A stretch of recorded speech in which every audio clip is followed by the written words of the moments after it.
Hello everyone, this is your chemistry educator Nikhil Saini and welcome to Unlock NEET, आपका प्यारा सा channel. So in case you are new, this is your chemistry educator Nikhil sir. Or yes, I have taught in Career Point Kota. I have also taught in Akash Institute South Extension. I have done my BTech from Delhi Technological University, with the help of which I have been able to mentor amazing number of children with amazing rank. तो बच्चा लोग जल्दी से आ जाओ, session को like कर दो और जल्दी से डंका बजा दो, क्योंकि इस लेक्चर अब लाइव हो चुका है. तो यार आप लोगों के लिए कुछ अनाउंसमेंट्स हैं. जैसे कि आपको पता ही है कि अनअकैडमी का बहुत प्यारा ऑफर वापस आ चुका है, दैट इज अनअकैडमी आइकॉनिक. तो अनअकैडमी आइकॉनिक में आपको पता है ना आपको क्या मिलते हैं, आपको अनअकैडमी के स्टडी नोट्स मिलते हैं, that too home delivered. Unacademy की होम डिलीवरी चाहिए नोट्स की तो जल्दी से सब्सक्रिप्शन ले लो, दैट इज ऑफ आइकॉनिक. तो otherwise there is a very good offer going on जो कि लिमिटेड टाइम है ऑब्वियसली, दैट इज 12 महीने की सब्सक्रिप्शन पर आप लोगों को 2 महीने की सब्सक्रिप्शन अभी मिल रही है एक्स्ट्रा. नहीं तो अगर आप 24 मंथ्स का भी लेते हो उस पर भी यही ऑफर है, 2 मंथ्स एक्स्ट्रा सब्सक्रिप्शन. तो जल्दी से आप ले सकते हो उसको. अगेन आपको कुछ भी लेना है आप मेरा कोड लगा सकते हो, दैट इज निक वाईटी. ठीक है जी. तो yes, batches for NEET start हो रखे हैं, बहुत अच्छे बैच, जैसे एंथ्यूज बैच स्टार्ट हो रखा है, अर्जुन बैच है, विजय भव बैच है, भाई मंजिल बैच है. तो बहुत प्यारे बैचेस आपके अनअकैडमी में चल रहे हैं, आपके पास ऑफर है इनको लेने का. Then there is limited time offer going on, that is 2 महीने की सब्सक्रिप्शन आपको मिल रही है. कितने में? 9000 में. दैट इज पर मंथ 4500 पड़ा, लेकिन अभी आ रहा है. जनरली आपको पता है 3 महीने की मिलती है, तो पहली बार 2 महीने की मिल रही है, तो जल्दी से ले लो इसको. देन देयर इज अंतिम युद्ध batch, that is final fight है आपकी बैच के साथ. तो अंतिम युद्ध बैच है किसके लिए? 2021 एस्पिरेंट्स के लिए ये बैच है. तो अगर आप इसमें फाइनल फाइट मारना चाहते हो नीट 2021 के लिए, तो this for you guys. Then आपको पता है कि अनअकैडमी की बहुत प्यारी स्कॉलरशिप प्लान है विच इज़ योर प्रोडिजी, जिसमें आपको पता है कॉलेज की पहली साल की आपकी फीस यहाँ पे लिखा भी है, get your first year college fees sponsored, अगर आप प्रोडिजी बन जाते हो अनअकैडमी वाला. यस, तो एक चीज़ के लिए क्या करना पड़ेगा, obviously you are going to get 1 iPad and everything. बहुत सारे ऑफर्स आपको इसमें मिल रहे हैं. करना क्या है आपको, कॉन्सेप्ट ये है कि दैट इज, एक तो पहले आप कोड यूज़ करेंगे निक वाईटी, यस, और फिर क्या करेंगे, फिर आप एंट्री मारेंगे मेगा कॉम्बैक्ट में. कब हो रहा है जी? 25 जुलाई को हो रहा है. कितने बजे? 11 बजे. क्या होता है इसमें यार, 60 मिनट्स का टेस्ट है आपका, 28 क्वेश्चंस आने हैं. ठीक है जी, सब सेपरेट है, 11 12 ड्रॉपर सबका अलग अलग होगा. अगर आप इसमें बहुत अच्छा परफॉर्म करते हो, दैट इज पहले 3 वालों को तो 1 साल की पूरी सब्सक्रिप्शन मिल रही है. देन 4 से 10 रैंक में जो आएंगे उनको 75% ऑफ, 11 से 50 में जो आएंगे उनको 50% ऑफ, एंड सो ऑन. तो आपको अच्छे स्कॉलरशिप ऑफर मिल रहा है 4 करोड़ तक की. तो करना क्या, कुछ नहीं करना, इसमें आपको एंट्री मारनी है. कोड है जी निक वाईटी और एंटर कर दो, फ्री एकदम टेस्ट होगा. बहुत अच्छा परफॉर्म करोगे तो एकदम बहुत गजब स्कॉलरशिप आपको मिलने वाली है. तो चलिए सिलसिला स्टार्ट करते हैं आज का लेक्चर का. तो लेट्स बिगिन. तो आगे बढ़ते हैं अब, और आज की स्टार्ट करते हैं क्लास विद इलेक्ट्रोमैग्नेटिक रेडिएशन. तो यार इलेक्ट्रोमैग्नेटिक रेडिएशन की हम लोग बात करने वाले हैं आज की क्लास में. ठीक है जी, जैसे कि तुम लोग हेडिंग देख ही रहे हो टॉपिक की, कि आज हम लोग ईएम रेडिएशन को इंट्रोड्यूस करने वाले हैं. ऐसे तो ये टॉपिक फिजिक्स का है, ठीक है जी, बट अभी तो हम छोटे बच्चे हैं, अभी तो हमने फिजिक्स उतनी पढ़ी नहीं है, क्योंकि अभी तो हम यूनिट एंड डायमेंशंस पढ़ रहे हैं. बट आगे जाके हम पढ़ेंगे, पर कोई गल नहीं, अभी हम छोटा सा इंट्रोडक्शन करेंगे इस चैप्टर का, एंड उसके अंदर वी विल अंडरस्टैंड कि अच्छा है क्या चीज ये. ठीक है जी. तो भूमि जी अभी भी आपको हो रहा है? यस भूमि जी, ऑल राइट. तो इलेक्ट्रोमैग्नेटिक रेडिएशन कुछ अलग सी चीज होती है. पहले मैं यही बताना चाहता हूं कि what exactly is this radiation, क्या है ये. तो बेसिक कॉन्सेप्ट ये होता है कि there are some type of waves, some type of rays, जिसमें क्या है, जिसमें you have first of all electric field. एक आपके पास इलेक्ट्रिक फील्ड है. कौन सी इलेक्ट्रिक फील्ड? यहां पे आप ध्यान से देखो, दिस जो पिंक में आपको दिख रही है, ये जो पिंक में दिख रही है, ये this is your electric field, जो कि ऐसे हमारी लेट्स से अगर ये डायरेक्शन एक्स है, ठीक है जी, कि एक्स, ये एक्स है, ये वाई है, तो एक्स वाई प्लेन में आपकी इलेक्ट्रिक फील्ड जा रही है, घूम रही है, ऐसे वाइब्रेट करती है. कैसे होता है ये सब, ये हम लोग फिजिक्स में सीखेंगे. ठीक है. अब क्या है, साथ ही साथ में you have magnetic oscillations, that is आपकी एक मैग्नेटिक फील्ड है जो कि हमारी ऐसे वाइब्रेट कर रही है. ठीक है जी, ये होती है फील्ड। जब हम लोग वेव्स पढ़ेंगे ना 10वीं ये अपनी 11th के एंड में एंड 12th में जब इलेक्ट्रोस्टैटिक्स पढ़ेंगे तब ये सारी चीजें कॉम्बिनेशन में समझ आएंगी। एट दिस मोमेंट ऐसा कुछ कुछ होता है। ठीक है जी, ऑल राइट, यहां तक बता दो जल्दी से। क्लियर है कि हमारे पास एक तो इलेक्ट्रिक फील्ड है जो एक्स वाई डायरेक्शन में ऑसिलेट कर रही है, एक दूसरी फील्ड मान लो, लेट्स से आपकी एक ये वाली डायरेक्शन अंदर की तरफ जा रहा है भाई जेड, तो जेड एक्स प्लेन में ऑसिलेट कर रही है कौन सी, आपकी मैग्नेटिक फील्ड। तो जब आपकी दो fields that is electric field and magnetic field perpendicular directions में ऑसिलेट करें, परपेंडिकुलर डायरेक्शन में ऑसिलेशन हो रही है, एक इस डायरेक्शन में आ रहा है और एक अंदर बाहर जा रहे हैं, उस केस में आपको एक रेडिएशन मिलती है, एक वेव मिलती है। उस वेव को, उस रेडिएशन को हम लोग बोलते हैं electromagnetic radiation. Yes, is this clear और नॉट? तो आपके पास एक तो एक्स डायरेक्शन में आ रही है एक्स वाई में, और एक वाई एक्स वाई एक्स में कर लो। ठीक है जी, तो उन दोनों के ना कॉम्बिनेशन से ऐसा सोच लो, ये एक डायरेक्शन में घूमने गया, ये दूसरे डायरेक्शन में घूमने गया, ये जहां पे मिलते हैं वहां पे बैठ के खाते हैं Maggi. And what is the result of Maggi? Maggi is your electromagnetic radiation. तो ये जो वेव आपको दिख रही है ना यहाँ पे, आई थिंक ये देख पा रहे हो, मुझे पता नहीं दिख पा रही है कि नहीं, दैट इज ये जो वेव आपको दिख रही है straight line, this straight line is your direction of propagation of wave. तो ये आपकी वेव है। तो दो लाइंस आपकी इंटरसेक्ट कर रही हैं, दो फील्ड्स आपकी इंटरसेक्ट कर रही है, दो फील्ड्स आपकी मिल रही हैं, और जब दो फील्ड्स मिलेंगी कैसे, म्यूचुअली परपेंडिकुलर डायरेक्शंस में, इसको हम लोग बोलेंगे एग्जैक्टली इलेक्ट्रोमैग्नेटिक रेडिएशन। तो दो चीजें हैं, एक आपकी आ गई electric field, first is electric field and second one is your magnetic field. तो यहां पे आपके पास मैग्नेटिक फील्ड है, तो दोनों फील्ड आ गई हमारे पास, आई थिंक आ गई हैं। ठीक है, अब तुम्हारा क्वेश्चन होएगा कि सर ये कैसे किया जाए, ये तो बड़ा मुश्किल सा लग रहा है ना, कि ये इलेक्ट्रिक एंड मैग्नेटिक फील्ड को आपको इंटरेक्ट करवाना है, कॉम्बाइन करवाना है, ये कैसे होएगा? तो बहुत सिंपल जुगाड़ है जी इसका। देखो, मान लो यहां पे वी हैव टू मैग्नेट्स, ये दिख रहे हैं भाई तो मैग्नेट्स, नॉर्थ साउथ डायरेक्शन भी दिख रही होंगी, I think north and south दिख रहे हैं अभी, एनग्रेव्ड है इसके अंदर नॉर्थ साउथ। तो ये नॉर्थ डायरेक्शन है तो ये देखो जी, दिस इज नॉर्थ एंड ये मैग्नेटिक साउथ पोल। ठीक है जी, ये हो गया। और ये एक और मैग्नेट लिया, इसका साउथ पोल ये है एंड इसका नॉर्थ पोल ये है। यार बचपन में चुंबक के साथ खेलो तुम लोग, खेलो मैग्नेट्स के साथ, बड़े प्यारे होते हैं। हेलो पायल जी, कैसे हो जी आप? अब हम बढ़िया है पहले से बहुत ज्यादा। ठीक है जी, तभी हम आपके सामने हैं, देख रहे हो। तो I never take risk यार, I always health is the priority, health should be at the top। वही चीज मैं आपको भी बताता हूँ, वही मैं खुद भी फॉलो करता हूँ। तो नॉर्थ साउथ डायरेक्शन में तो मैग्नेट है, तो क्या होता है यार, मैग्नेट के अंदर ना एक फील्ड आती है, याद है आपको, मैग्नेटिक फील्ड निकलती है, ऐसे मैग्नेटिक फील्ड ऑफ रेडिएशन निकलती है। तो ये क्या है, ये मैग्नेटिक फील्ड है।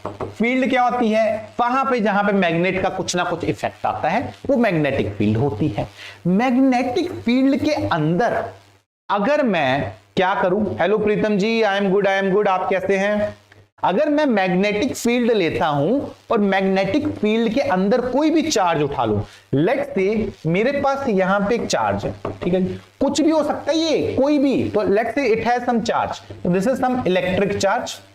अगर मैं, यार मुझे दिख रहा है भाई मैग्नेटिक फील्ड इधर जा रही है, और मैं क्या करूं, मैं एकदम इसके परपेंडिकुलर डायरेक्शन में जाऊं, ये जा रहा हूं, तो एक इलेक्ट्रिक चार्ज को अगर मैं मैग्नेटिक फील्ड के थ्रू पास करवाऊं, तब मेरे पास क्या आएगा, इस केस में एक रैंडम डायरेक्शन, जो कि अब की बारी कौन सी होगी, अब की बारी एकदम जो बाहर जा रही है, बाहर आ रही है, मैं रिप्रेजेंट नहीं कर सकता हूं, तो लेट्स से ये है, तो what is this, this is your electro magnetic radiation. तो यहां पे what you are going to get is electromagnetic radiation. ये समझ आ रहा है कि अगर मैं म्यूचुअली परपेंडिकुलर डायरेक्शंस में इलेक्ट्रिक एंड मैग्नेटिक फील्ड ले लूं, तो मेरे पास इलेक्ट्रोमैग्नेटिक रेडिएशन निकल के आएगी। ठीक है जी, हाँ जी बिल्कुल जी। निमिता जी 9 o'clock नहीं होगी, आपकी 10 o'clock नहीं होगी, 9 o'clock होगी। ठीक है, 9 बजे क्लास है। हेलो भाई लोन मोहम्मद जी, की हालचाल ਤੁਹਾਡੇ?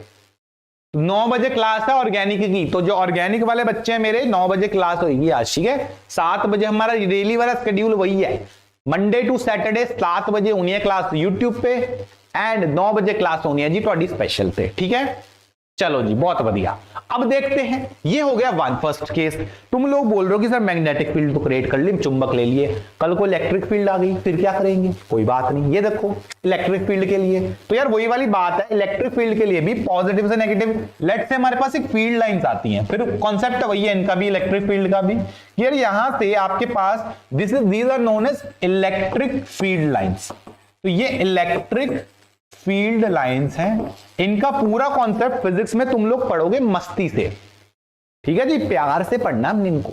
बट एट दिस मोमेंट हमारे पास ऐसी लाइंस होती हैं जो कि पॉजिटिव से नेगेटिव की तरफ निकलती है, पॉजिटिव से बाहर आती है, नेगेटिव के अंदर जाती हैं। तो ये इलेक्ट्रिक फील्ड है। अब तुम वही वाली बात करो, तुम क्या करो, अगर इलेक्ट्रिक फील्ड के अंदर लेट्स से अब मैं एक चुंबक ले आया, ये मेरा चुंबक है, ठीक है जी, तो दिस इज द चुंबक, ये नॉर्थ हो गया, चुंबक का साउथ हो गया। इसको उठाओ जरा, यहां पे घुमाओ इसको। तो चुंबक को अगर तुम मैग्नेटिक इलेक्ट्रिक फील्ड के थ्रू घूमी घूमी करवाने लेके जाओगे तो what you are going to get is again, yes my dear, it is the EM radiation. तो अब भी तुम्हें वही चीज मिलने वाली है कि इलेक्ट्रिक फील्ड को मैग्नेट से पास करवा दो या मैग्नेटिक फील्ड को इलेक्ट्रिक से पास करवा दो, गल बराबर है, परपेंडिकुलरली उनको इंटरेक्ट करवा दो। तीसरी परपेंडिकुलर डायरेक्शन होगी, 3 परपेंडिकुलर होंगे, तीसरी डायरेक्शन में आपको EM रेडिएशन मिल जाएगी। ठीक है जी, हेलो जी। तो अगर यहां तक हो गया है सब कुछ सेट, तो इसको पढ़ लेते हैं, क्या बोलता है इलेक्ट्रोमैग्नेटिक रेडिएशन के बारे में। देखो भाई प्यार से, if electric charge is move through magnetic field और magnet is move through electric field, a radiation is emitted in both the cases and this is known as electromagnetic radiation. और वही चीज हमने समझी यार, ये जो फील्ड आ रही है ना आपकी ये वाली, ये इलेक्ट्रोमैग्नेटिक रेडिएशन हमेशा आपके पास आनी है जब आप मैग्नेट्स के थ्रू, मैग्नेटिक फील्ड के थ्रू चार्ज पास करवा दो, बिजली पास करवा दो, या आप चार्जेस के थ्रू मैग्नेट पास करवा दो, मैग्नेटिक फील्ड पास करवा दो। दोनों को इंटरेक्शन से आपको इलेक्ट्रोमैग्नेटिक, नाम ही बता रहा है यार, इलेक्ट्रो एंड मैग्नेटिक, नाम ही क्लियर कर रहा है कि इलेक्ट्रिक एंड मैग्नेटिक फील्ड के इंटरेक्शन से ये चीज हमें मिलेगी। दोस्तों यार, is this all right? Hello जी। तो अब क्या करेंगे, अब नेक्स्ट पॉइंट पढ़ते हैं। ठीक है जी, ये पॉइंट अगर सबको क्लियर है तो मुझे बता दो, हम आगे तभी बढ़ेंगे। अब यार जो ये इलेक्ट्रोमैग्नेटिक फील्ड होती है ना आपकी, इनकी कुछ कुछ प्रॉपर्टीज होती है। ठीक है जी, जैसे आपकी जो लाइट है, जिससे मैं आपको देख पा रहा हूं, आप मुझे देख पा रहे हो, आपको मैं क्या ही देख पा रहा हूं, आपकी चैटें पढ़ पा रहा हूं, तो ये ऐसी चीज होती है जिसके, this is also electromagnetic radiation. यार ये जो इलेक्ट्रोमैग्नेटिक रेडिएशंस होती है, लाइट हो गया, इनफैक्ट ऐसी बहुत सारी है, हमारी पूरी एक रेंज होती है। आई थिंक अगर मेरे पास ग्राफ था इसका, यहाँ पे होगा, अभी है नहीं यहाँ पे। तो पहली चीज तो ये है कि जो इलेक्ट्रोमैग्नेटिक रेडिएशन होती है, it does not require medium. क्या इसको मीडियम चाहिए? Answer is no. Electromagnetic radiations को मीडियम नहीं चाहिए होता। या लाइट तुम्हारी कहां से आती है? ये तुम्हारा सन है, ये तुम्हारी अर्थ है। ठीक है जी, दिस इज योर अर्थ। तो अर्थ एंड सन के बीच में भाई क्या है? वैक्यूम है, और वैक्यूम के थ्रू ये लाइट ट्रांसफर होके आ रही है। बिना वैक्यूम के अंदर मीडियम तो है नहीं, कोई एयरवेयर तो है नहीं, तो इसको मीडियम शीडियम नहीं चाहिए हुए, ऐसे आ जाता है। तो these radiations, these waves don't need any medium for their propagation. All right? अटक रहा है, आवाज अटक रही है कि ये क्या अटक रहा है? वीडियो सही आ रहा है यार? आई थिंक आज तो मैंने सेटिंग सही बिठाई थी, वीडियो एंड सब कुछ तो सही होना चाहिए आज। ठीक है जी, ऑल राइट, यहां तक क्लियर है? अभी सही हो गया नेट इश्यू? एक बार बता दो मुझे। इट माइट भी समय 1-2 सेकंड ऊपर नीचे जाता है, बट आई थिंक अब ठीक है। तो मैंने फिर से मैं बोल देता हूं कि इलेक्ट्रोमैग्नेटिक रेडिएशंस क्या होती हैं? ये वो रेडिएशन है जिनको मीडियम नहीं चाहिए। जैसे साउंड है यार, अगर आप वहां पे चले जाओ ना, चांद पे चढ़ जाओ, तो चांद पे you can not share otherwise, क्योंकि साउंड रिक्वायर्स मीडियम। बट मुझे मीडियम नहीं चाहिए, ये लाइट को मीडियम नहीं चाहिए। सन से लाइट घूमी घूमी करके अर्थ पे आ रही है, मीडियम थोड़ा ना उसके पास, तो बिना मीडियम के ये ट्रेवल कर सकते हैं। तो जो आपकी लाइट हो गई, कल को एक्सरेज हो गए, ये माइक्रोवेव्स होगी, दीज ऑल आर रेडिएशन। अभी हम लोग रेंज भी देखेंगे इनकी, तो इनको कोई मीडियम नहीं चाहिए। दसो, is this in clear? I think clear है, यस। तो अगर ये चीज क्लियर है तो आगे बढ़ते हैं। यहां पे देखते हैं जरा एक बार इसको। That is, unlike matter waves, they don't need any medium for their propagation. तो बेसिकली है क्या यार, अगर मैं एग्जैक्टली डिफाइन करना चाहूं, व्हाट एग्जैक्टली इज दिस? भूमि जी अभी भी आपको आ रही है आवाज खरखर की? I can do one thing, I can change the settings. तो अगर बाकी लोगों को भी इश्यू आ रहा है तो we will change the settings. तो हेलो किया सेल्टोस, कैसे हो जी? Long time no see. Sir आप तो नहीं आ रहे थे यार। इज दिस खरखर coming to other guys as well? तो वी विल चेंज द खरखर settings. Okay okay okay, give me one second.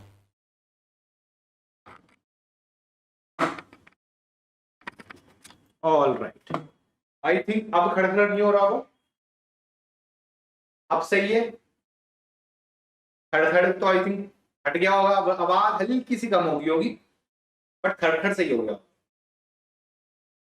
Yes, चलो जी, तो अब चलते हैं आगे। ठीक है जी,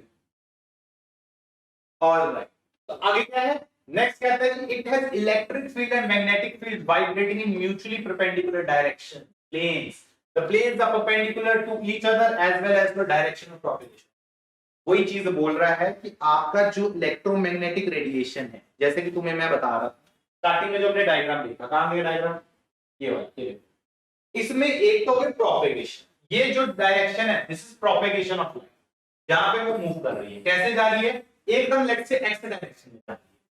तो एक्स के ऊपर वाला प्लेन परपेंडिकुलर, एक्स भी नहीं वैसे अलग ही ज़ेड मानो, वो प्लेन जो इसके परपेंडिकुलर है, वो प्लेन जो इसके परपेंडिकुलर, दो प्लेन्स इस लाइन के परपेंडिकुलर है, वो परपेंडिकुलर प्लेन्स अगर इंटरेक्ट करती हैं तो what you are going to get is an electromagnetic radiation. ठीक है जी, ऑल राइट, क्लियर हो गए? यस, तो अगर ये चीज हो गया है क्लियर तो आगे बढ़ते हैं। ये पॉइंट आ गया। अब देखो यार, आपके ना ऐसे बहुत सारे, ये देखो ये रहा हमारा स्पेक्ट्रम।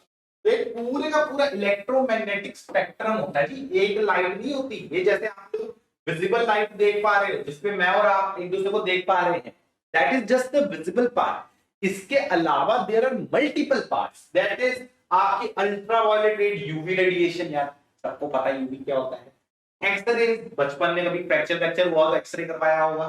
गामा रेज, यार ये खतरनाक चीज होती है, ये मत पता करना, ये बहुत खतरनाक चीज है और ये सन से आती है हमारी तरफ। रेडियो वेव, क्या रेडियो हर कोई सुनता है। माइक्रोवेव्स हो गया, इंफ्रारेड, इंफ्रारेड में आपके सेल्स में, रिमोट्स वगैरह में आती है। तो दीज आर दोस थिंग्स जो कि पूरी की पूरी इलेक्ट्रोमैग्नेटिक स्पेक्ट्रम को कॉन्स्टिट्यूट करता है। अभी हम लोग स्पेक्ट्रम को आगे जाकर डिटेल में देखने वाले, बट एट दिस मोमेंट ये सारी की सारी सेम प्रॉपर्टीज होल्ड ऑन करते हैं। इन सब में यू हैव अ वेव, इन सब में you have something called frequency. वो सारी चीजें हम लोग पढ़ने वाले हैं। ठीक है जी, तो all right Shweta ji, what I am trying to say is we don't have just one light, we have multiple type of radiation, that is the x-rays, the gamma rays, the ultraviolets, all are your electromagnetic radiation. So electromagnetic radiation does not correspond to one specific kind of ray, it is corresponding to a range of waves. We have radio wave, we have microwave, we have infrared waves, we have different type of waves. All right Shweta, is it clear? Tell me my dear. Yes, if it's clear, अब देखो, अब जो हमारे पास electromagnetic theory थी ना, there was this theory which is called electromagnetic theory of radiation. We have, yes, so we had electromagnetic theory of radiation, and this particular theory, it was based on something called classical mechanics. I think last class में हमने इसकी बात की थी कि classical mechanics क्या होता है। क्लासिकल मैकेनिक्स वो होता है जो कि किस पे बेस्ड है, which is based on Newtonian motion, जहां पे न्यूटन्स के लॉ वैलिड होते हैं। तो न्यूटन्स के लॉ हमारे वैलिड हो रहे हैं, तो यस क्लासिकल मैकेनिक्स है। बेसिकली दे आर समथिंग जो कि मैक्रोस्कोपिक पार्टिकल्स के ऊपर चलता है। मतलब जिस पे, जैसे मैं अब मेरे को जो लॉज कंट्रोल करते हैं, those are your classical. Basically Newton के जो इक्वेशंस फॉलो कर ले वो क्लासिकल। बड़ा आसान भाषा में डिटेल में देखेंगे कल को, क्लासिकल क्या होता है, क्वांटम क्या होता है, भी नहीं, थोड़े टाइम में देखेंगे। बट अब भी अपने को एक ही चीज पता है कि क्लासिकल मैकेनिक्स है सब। अब क्लासिकल मैकेनिक्स से पता क्या बोला, क्लासिकल मैकेनिक्स एक मस्त सी चीज बोल के गया। एंड वो क्या बोल के गया है, वो कहता है कि यार जब आपके पास एक चार्ज पार्टिकल होता है ना, जब भी एक चार्ज पार्टिकल, अगर आपने उसको एक्सेलरेट करवाया, फॉर एग्जांपल ये क्या है, ये आपका न्यूक्लियस, ठीक है जी, तो दिस इज योर न्यूक्लियस। इस न्यूक्लियस के अराउंड अगर आप देखो, यू हैव वन इलेक्ट्रॉन, ये आपका इलेक्ट्रॉन, क्या करवा रहे हो आप, इसको ऐसे मूवमेंट आ रही है इलेक्ट्रॉन की, ये ऐसे मूव कर रहा है, एंड आई थिंक इस इलेक्ट्रॉन की कुछ ना कुछ वेलोसिटी हुई। और इतना तुमने फिजिक्स में पढ़ लिया होगा कि जब एक इलेक्ट्रॉन आपका मूव करता है तो व्हाट इज अ वेक्टर, यार वेक्टर की ना दो प्रॉपर्टीज होती है, एक तो वेक्टर के अंदर उसका मैग्नीट्यूड होता है, एक वेक्टर के अंदर क्या होता है, उसकी डायरेक्शन। यार मैग्नीट्यूड तो फिर एक बार तो सेम रहेगा, इलेक्ट्रॉन सेम स्पीड में मूव कर रहा है, पर डायरेक्शन तो बदल रहा है हर पॉइंट पे। और अगर मेरी वेलोसिटी की डायरेक्शन चेंज हो रही है तो मुझे लग रहा है कहीं ना कहीं मेरी वेलोसिटी चेंज हो रही है। और अगर मेरी वेलोसिटी चेंज हो रही है, if your velocity is being change, अगर वेलोसिटी चेंज हो रही है, आई थिंक उस केस में आपकी एक्सेलरेशन हो रही है, यस और नो? क्योंकि इलेक्ट्रॉन ने मूव किया, इलेक्ट्रॉन यहां से घूमी घूमी किया, घूमी घूमी करेगा, डायरेक्शन बदलेगा, डायरेक्शन बदलेगा तो वेलोसिटी बदलेगी, वेलोसिटी बदलेगी तो उसको एक्सेलरेशन बोलते हैं। तो मेरा एक पार्टिकल, और इलेक्ट्रॉन क्या होता है, इलेक्ट्रॉन का अच्छा खासा चार्ज होता है, तो I think this is a charge particle. तो हमारे पास एक चार्ज पार्टिकल प्रेजेंट है, और ये चार्ज पार्टिकल क्या करता है, this charge particle is basically having a movement. किस टाइप की मूवमेंट, कांस्टेंट स्पीड है पर डायरेक्शन बदल रही है, तो वेलोसिटी चेंज हो रही है, मतलब इसकी एक्सेलरेशन है। अब सुनो इलेक्ट्रोमैग्नेटिक थ्योरी ऑफ रेडिएशन क्या है। इलेक्ट्रोमैग्नेटिक थ्योरी ऑफ रेडिएशन एक पॉइंट बोलती है यार, जब भी एक चार्ज पार्टिकल एक्सेलरेट करेगा, ठीक है जी, आपका एक चार्ज पार्टिकल एक्सेलरेट कर रहा है, it will emit an electromagnetic radiation. This is what they are saying, यहां पे लिखा भी होगा, ये देखो, that is whenever a charged particle is accelerated it creates a magnetic field, therefore it emits a electromagnetic radiation। क्या कह रहा है, कह रहा है भाई अगर इलेक्ट्रॉन मूव करेगा ना तुम्हारा, तो ये बंदा क्या करेगा, ये एक मैग्नेटिक फील्ड क्रिएट करेगा, और मैग्नेटिक फील्ड के अंदर खुद तो क्या है, खुद तो इसका नेगेटिव चार्ज है, कुछ तो चार्ज है, तो मैग्नेटिक फील्ड के अंदर चार्ज मूव करवाया, क्या निकलेगा, इलेक्ट्रोमैग्नेटिक रेडिएशन। तो इस बंदे से what you are going to get is a EM radiation. तो यहां से आपकी इलेक्ट्रोमैग्नेटिक रेडिएशन बाहर निकली, और एक बार इलेक्ट्रोमैग्नेटिक रेडिएशन बाहर आ गई, अब क्या होगा, अब भाई इलेक्ट्रोमैग्नेटिक रेडिएशन क्या है यार, this is one type of energy. ये क्या होती है, ये एनर्जी होती है। और अगर मेरा इलेक्ट्रॉन एनर्जी लूज कर गया तो पता क्या होना है, तो बेसिकली एनर्जी निकली, ये बंदे ने ना ऐसे ऐसे ऐसे ऐसे ऐसे ऐसे करके सीधा न्यूक्लियस के अंदर बैठ जाए, तो पूरे का पूरा स्पाइरल करके ना ये न्यूक्लियस के अंदर डिपॉजिट हो जाएगा। क्यों, क्योंकि न्यूक्लियस तो उसको खींच रहा है कि भाई मेरे पास आ जा, क्योंकि मैं पॉजिटिव तू नेगेटिव, मेरे पास आ जा। बट इस इलेक्ट्रॉन के पास एनर्जी थी जिससे भाग रहा था बाहर की तरफ, याद है लास्ट क्लास में न्यूमेरिकल एक्सटेंशन में किया था, सेंट्रीफ्यूगल फोर्स थी। बट जब ये इलेक्ट्रॉन ने, आपने इलेक्ट्रॉन को एनर्जी लूज करवा दी, क्यों करवा दी, क्योंकि हमारे इलेक्ट्रोमैग्नेटिक थ्योरी ऑफ रेडिएशन बोलते हैं, तो अब तो इसके पास बचा नहीं, अब ये भाग नहीं सकता, ठीक है, भाग नहीं सकता, तो क्या होगा, करते करते करते चक्कर काट के सीधा न्यूक्लियस में गिर जाए। और अगर ये चीज आपको पल्ले पड़ गई, अब होगी टेंशन बहुत बड़ी। ये चीज भी इंपॉर्टेंट है, जो रेडिएशन होती है, क्या है लिखा भी है, radiation is a form of energy. तो अगर मेरी रेडिएशन बाहर आ रही है, क्या हो रही है, रेडिएशन एमिट हो रही है, उस केस में मैं एक चीज बोल सकता हूं, दैट इज एनर्जी क्या हो रही है, ओवरऑल एनर्जी हमारी ओवरऑल डिक्रीज कर रही है। और एनर्जी डिक्रीज करेगी तो इलेक्ट्रॉन क्या करेगा, धीरे धीरे धीरे करके वापस आके गिर जाएगा न्यूक्लियस में। अब इस चीज को देखो भाई, एक बहुत सिंपल सी बात था, electromagnetic theory of radiation classical mechanics के ऊपर बेस्ड, ठीक है, और ये क्लासिकल मैकेनिक्स जो है चीज, ये ना प्रूवन थी, ये गलत नहीं हो सकती। इलेक्ट्रोमैग्नेटिक थ्योरी ऑफ रेडिएशन, इसके बहुत सारे प्रूफ हैं, तो इसको तो गलत नहीं कर सकते। बट अगर इसको सच मान ले तो भाई तो अड्डा, ये मॉडल तो अनस्टेबल हो गया, रदरफोर्ड का मॉडल तो हमें फिर समझ नहीं आ रहा, क्योंकि रदरफोर्ड ने तो कहा था ऐसे घूमेगा, हमने अभी अभी खुद प्रूव कर दिया ये नहीं घूम सकता, एनर्जी तो कम हो रही है, एनर्जी कम हो रही है तो चक्कर काट के गिर जाएगा। इनफैक्ट इस चीज को ना कैलकुलेट किया गया कि कितने टाइम पे तुम्हारा इलेक्ट्रॉन गिर जाएगा न्यूक्लियस में, और ये पाया गया कि 10⁻⁻8 सेकेंड्स के अंदर आपका जो इलेक्ट्रॉन है ना चक्कर काट के न्यूक्लियस में डिपॉजिट हो जाएगा। उस केस में तो भाई हर एक एटम खत्म हो जाना चाहिए, इलेक्ट्रॉन तो बचने नहीं चाहिए, मतलब स्टेबिलिटी तो पॉइंट ही नहीं आ रहा। तो जो रदरफोर्ड मॉडल ने, रदरफोर्ड जी ने जो हमें स्टेबिलिटी एक्सप्लेन की थी कि एक न्यूक्लियस है, इलेक्ट्रॉन चक्कर काट रहे हैं, ये लोग हैं, क्योंकि बेस दोनों सेम पे है। भाई आपका जो रदरफोर्ड मॉडल है और जो इलेक्ट्रोमैग्नेटिक रेडिएशन है दोनों सेम ही कॉन्सेप्ट के ऊपर बेस्ड है। यहां पे मैं लिख भी देता हूं, अगर मैं बात करता हूं रदरफोर्ड की, तो रदरफोर्ड का मॉडल भी किस पे बेस्ड है, ये भी बेस्ड है क्लासिकल मैकेनिक्स के ऊपर। यस, और अगर मैं बात करता हूं EM electromagnetic theory of radiation की, इलेक्ट्रोमैग्नेटिक थ्योरी ऑफ रेडिएशन, ये भी किस पे बेस्ड है, ये भी बेस्ड है आपकी क्लासिकल मैकेनिक्स पे। तो भाई इस केस में तो पंगे हो गए, भयंकर ही पंगे हो गए, क्योंकि दोनों बेस सेम पे हैं पर एक दूसरे को अपोज कर रहे हैं। और अगर एक दूसरे को अपोज कर रहे हैं तो क्या करेंगे उस केस में, उस केस में तो दिक्कत हो गई।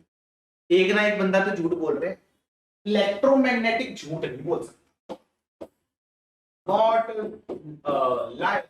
अगर ये लायर नहीं है तो कौन है लायर, रदरफोर्ड जी है जी लायर। और अगर रदरफोर्ड मॉडल गलत हो गया, इसको ना अब रदरफोर्ड जी एक्सप्लेन नहीं कर पाए, और ये मानी हुई थ्योरी थी, तो उस चक्कर में रदरफोर्ड का मॉडल खत्म हो गया, खल्लास। ये चीज समझ आई कि नहीं आई, दसो ये पॉइंट एक एक करके देख लेते हैं। पहला पॉइंट क्या है, electrons revolving around the nucleus experience angular acceleration, अभी बात किया। And according to EM theory of radiation, it must lose energy in the form of electromagnetic radiation. और अगर energy lose कर रहा है, then it has to come closer to the nucleus. Therefore, it will spiral into the nucleus and fall into it with a bang. तो मैंने तुम्हें बताया कितना टाइम लगता है इसको, इसको टाइम लगता है 10⁻⁻8 सेकेंड, बहुत ज्यादा कम टाइम। ये पॉइंट भी लिखा है, that is The process takes only इतने seconds for completion. बहुत ही कम टाइम ले रहा है completion के लिए, और अगर ये इतना कम टाइम ले रहा है तो अब stability तो explain नहीं हो रही। ये देखो, therefore the stability of atom cannot be explained by Rutherford's model and it contradicts EM theory of radiation. मैंने तुम्हें बताया था EM theory of radiation को हर जगह प्रूव किया गया है, इसको गलत नहीं मान सकते। ठीक है जी, रवि जी क्लियर हो रहा है पानू? यस। लेकिन एक क्वेश्चन आ, यार हमने ये मॉडल को बेस किया हुआ था प्लैनेट्स के ऊपर, है ना? तो दिस जो रदरफोर्ड का मॉडल था, रदरफोर्ड का मॉडल बेस था प्लैनेटरी मोशन पे, प्लैनेट के ऊपर। तो यार ये कॉन्सेप्ट तो यहां पे लगना चाहिए कि लेट्स से ये आपका सन है और ये टॉडी है। तो क्वेश्चन ये है कि अर्थ को भी तो क्या करना चाहिए, अर्थ को भी चक्कर काट के इसके ऊपर गिर जाना चाहिए, सीधा सन में डिपॉजिट हो जानी चाहिए। पर हमें तो पता 4 बिलियन से ज्यादा साल हो गए, अभी तक तो स्पाइरल चक्कर काटे नहीं सन, गिरा तो नहीं सन के अंदर। तो यहाँ पे ऐसा क्या हो रहा है जो वहां नहीं हो रही, दिस इज अ पॉइंट, ये हमें समझना है कि what is happening in case of planets, कि वो सन के अंदर डिपॉजिट नहीं हो पा रहे। What do you think is the answer to this, कि सन में ऐसा क्या हो रहा है? रदरफोर्ड मॉडल था तो प्लैनेटरी मोशन के ऊपर बेस्ड, तो वहां पे कुछ ना कुछ तो प्रॉब्लम आई होगी। तो क्या लगता है भाई तुम्हें इसके बारे में, व्हाट आर योर विचार्स, what do you think is the problem, कि हमारे पास सन के अंदर अभी तक अर्थ हमारी डिपॉजिट हो जानी चाहिए थी, अर्थ सीधे के सीधे सन के अंदर घुस जानी चाहिए थी, बट नहीं घुस रही। क्या लगता है? यस, बिल्कुल अजीबा जी। और यार अर्थ और सन क्या है, ये दोनों टॉडी चार्जलेस बॉडीज है, इनमें चार्ज नहीं है। चार्ज होता तो इलेक्ट्रोमैग्नेटिक थ्योरी ऑफ रेडिएशन लगाते, फिर सब कुछ, ऐसे नहीं होता, कुछ भी कहीं भी नहीं लगाते रहे। यस बिल्कुल, समझ आ गया ये सबको? तो दिस इज द प्रॉब्लम, और इस प्रॉब्लम के चक्कर में हमें रदरफोर्ड मॉडल को रिजेक्ट करना, नहीं मेहनत से। अब क्या करें? तो अब आएगा हमारा नेक्स्ट मॉडल, यस, जिसको हम लोग बहुत डिटेल में करेंगे। ग्रेविटेशन है, ग्रेविटेशन फोर्स अलग है, इलेक्ट्रिक फोर्स अलग है। आपकी फंडामेंटल 4 फोर्सेस होती है, gravitation, electric and your nucleus, nuclear की 2 forces, far and low, close. तो आपकी जो ग्रेविटेशन है उससे लेना देना नहीं है, चार्ज से लेना देना। Charge is going to create a problem, क्योंकि इलेक्ट्रोमैग्नेटिक थ्योरी ऑफ रेडिएशन में उन्होंने चार्ज की बात नहीं थी, ग्रेविटेशन की बात नहीं की। ठीक है अश्मी जी? ऑल राइट, चलो अगर ये चीज तो क्लियर है, ये नेक्स्ट मॉडल पे चलते हैं जी। फिर ये लिखा भी है, since planets are not electrically charge, electromagnetic theory of does not apply to planetary motion. तो ये चीज हमने आज रियलाइज की है। अच्छा ऐसा होता है, तो ये पंगे थे। पहले ये कॉन्सेप्ट समझ आया कि व्हाट वर द पंगास विद रेडिएशन, ये Rutherford's model, these were the पंगास। ऑल राइट, बहुत बढ़िया है। अब आते हैं नेक्स्ट मॉडल पे, which is your Bohr's atomic, Bohr's atomic theory. अब बोहर्स थ्योरी जो आई थी ना यार, आपको ये तो पता ही था, बताया था मैंने तुम्हें कि रदरफोर्ड के ही स्टूडेंट थे। तो जो बोहर थे, ही वाज रदरफोर्ड स्टूडेंट। अब उन्होंने अपनी, स्टूडेंट है, ऐसे टीचर के अगेंस्ट तो नहीं जाएंगे, तो उन्होंने कहा कोई गल नहीं है, हम क्या करेंगे, हम उनकी थ्योरी को मानते हैं। उन्होंने इनकी थ्योरी के पॉइंट्स उठाए, अच्छे खासे पॉइंट्स, बट जो फंडामेंटल प्रॉब्लम थी ना कि वो इलेक्ट्रोमैग्नेटिक थ्योरी ऑफ रेडिएशन को अपोज कर रहा है, इन्होंने उस प्रॉब्लम को चेंज कर दिया। इन्होंने क्या किया, इन्होंने रदरफोर्ड मॉडल को रिजेक्ट नहीं किया, बट उस मॉडल के अच्छे अच्छे पॉइंट्स उठाए और जो गलत गलत पॉइंट्स थे उनको चेंज कर दिया, बहुत बेसिक लेवल पे। And what he did mainly is, उन्होंने क्लासिकल मैकेनिक्स को कहा कि ऐसा कुछ नहीं है, this is wastage, this is not valid at atomic scale. इन्होंने कहा जब तुम छोटे लेवल पे जाते हो ना, एकदम छोटे छोटे एटॉमिक लेवल पे जाते हो, सब एटॉमिक पार्टिकल्स पे जा रहे हो, then classical mechanics are no longer valid. इन्होंने कहा there is something called quantum mechanics. ये क्वांटम सुनकर मजे हो जाते हैं, मेरे को बहुत मजा आता है। यस, तो क्वांटम मैकेनिक्स जैसा कुछ कुछ होता है, क्या है, क्यों है, कैसे है, अभी पढ़ेंगे। But at this moment classical mechanics is not valid at those scale, what is valid is quantum mechanics. तो यहां पे लिखा भी है, Bohr's theory is a modification of Rutherford's theory in the light of quantum. तो हमारे पास classical जो आप थ्योरी मान रहे थे, दैट इज क्लासिकल मैकेनिक्स, यार ये होते हैं जो न्यूटन लॉ फॉलो कर रहे हैं। ये इसने बोला कि एटॉमिक लेवल पे वैलिड नहीं होता, एटॉमिक लेवल पे हमारा something called quantum mechanics valid. क्या होता है क्वांटम मैकेनिक्स, ये भी पता लगेगा नेक्स्ट क्लास में, बट अभी के लिए classical is going to fail, Newton law नहीं लगने वाले एटम के ऊपर। तो अगर तुम्हें B = U + AT लगा रहे हो इलेक्ट्रॉन के ऊपर, वो गलत आंसर, ठीक है? वैसे भी तुम गलत ही निकालते हो, बट यस, ऑल राइट, बिल्कुल समीर जी, दोज आर कमिंग, आया प्लान चल रहा है मेरा बहुत जल्दी से इसी के ऊपर, and there is some surprise for you as well on this. तो बस वेट करो थोड़ा सा। अभी actually I was not well for past few days, तो ये संडे को ही करना था मुझे, पर कोई बात नहीं, आज थोड़ा कर लेंगे, अभी सेटअप करेंगे इसको, आई एम ऑन इट। मैंने आपको पहले भी बात बोला था, ठीक है जी? दसो जी, यहां तक कोई डाउट किसी को? Is it clear to everyone? और अगर ये टर्म क्लियर है तो चलो फिर आगे लगा देते हैं, बोहर्स एटॉमिक मॉडल को पकड़ते हैं। फिर इसके अंदर ना कुछ कुछ नई नई प्रॉपर्टीज है जो हमें पढ़नी, कुछ नई नई चीजें। पहली चीज जो इसमें है, let's start with it, that is your, बताओ समीर जी क्या डाउट है, बताएंगे आपको। That is photon. आहा, फोटोन आ गए। यार फोटोन बड़ी मस्त, क्योंकि अब फोटोन इंट्रोड्यूस हुआ ना तुम्हारी जिंदगी में, अब ये मजे। Basically what is a photon, बहुत आसान भाषा में मैं तुम्हें बताऊं, it is just energy unit, packet of energy. आपकी जो लाइट है, ये लाइट कैसे आती है, सोच के चलो, छोटे छोटे पैकेट, छोटे छोटे बंदे होते हैं, जैसे मान लो एक छोटू सा, इसको हम लोग एक फोटोन बोलते हैं, तो ये लाइट का फोटोन है, ऐसे 2 फोटोन हो गए, ऐसे 3 हो गए, अगर बहुत सारे हो जाएंगे, ऐसे बहुत सारे हो गए, तो बहुत सारे मिलके क्या बनाएंगे, थोड़ी लाइट।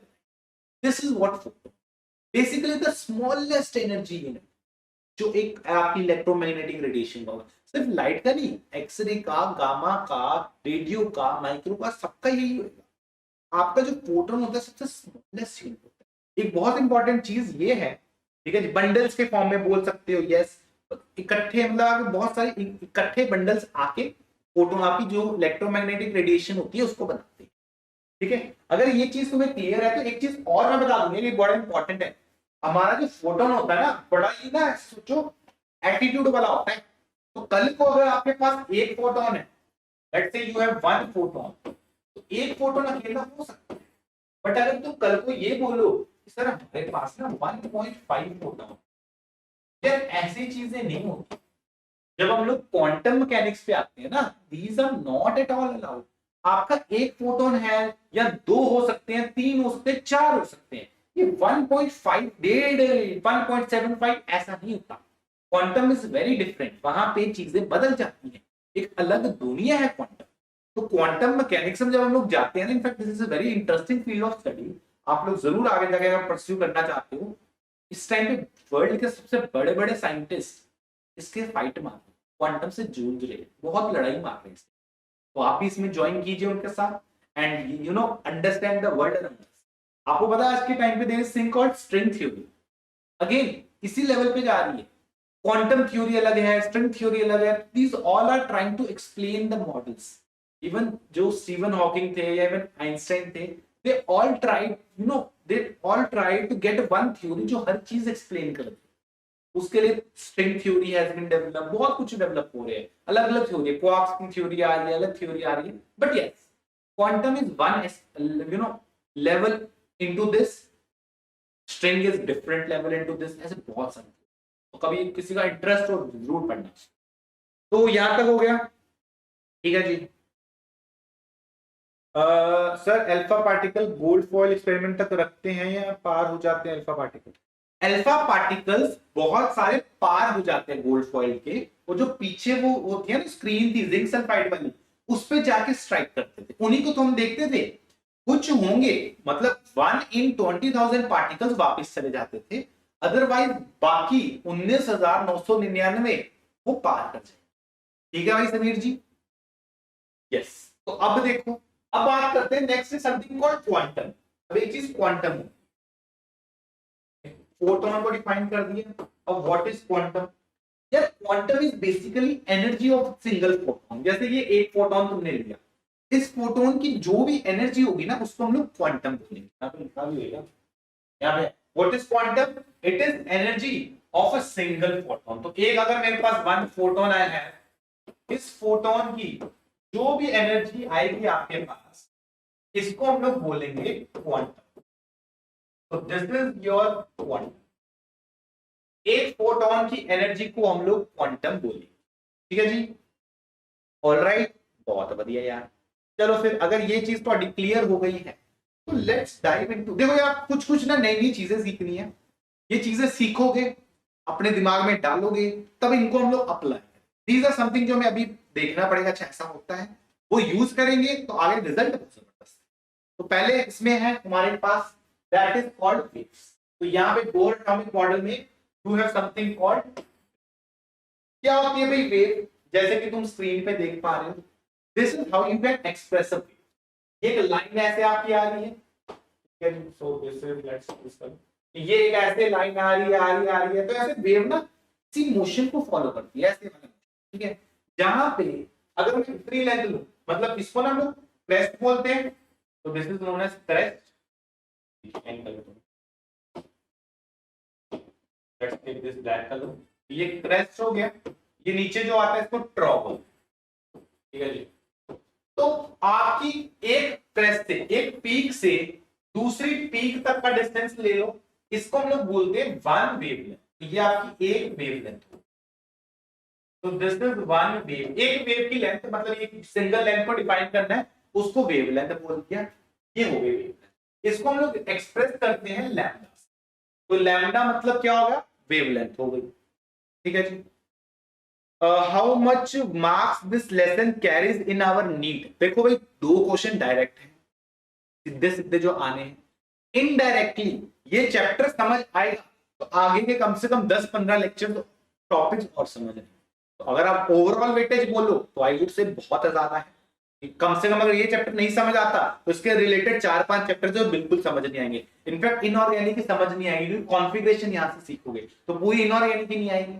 इनऑर्गेनिक हटा दो, बॉन्डिंग समझ आती है स्ट्रक्चर से, बॉन्डिंग नहीं समझ आएगी तो ऑर्गेनिक समझ नहीं आएगी, तो ऑर्गेनिक चला गया। फिजिकल तो वैसे बहुत इंपॉर्टेंट है। तो दिस इज काइंड ऑफ बहुत ज्यादा important chapter from foundation point of view.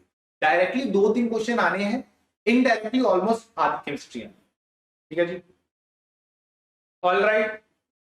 तो यस, ये क्लियर हो गया। तो ये वेवलेंथ होती है 20। ठीक है जी। तो what is wavelength? Basically length of one wave. एक वेव की लेंथ को हम लोग वेवलेंथ। ठीक है, यहां तक सेट है सब कुछ? यस आई थिंक समीर, हाँ उन्होंने छोड़ दिया है।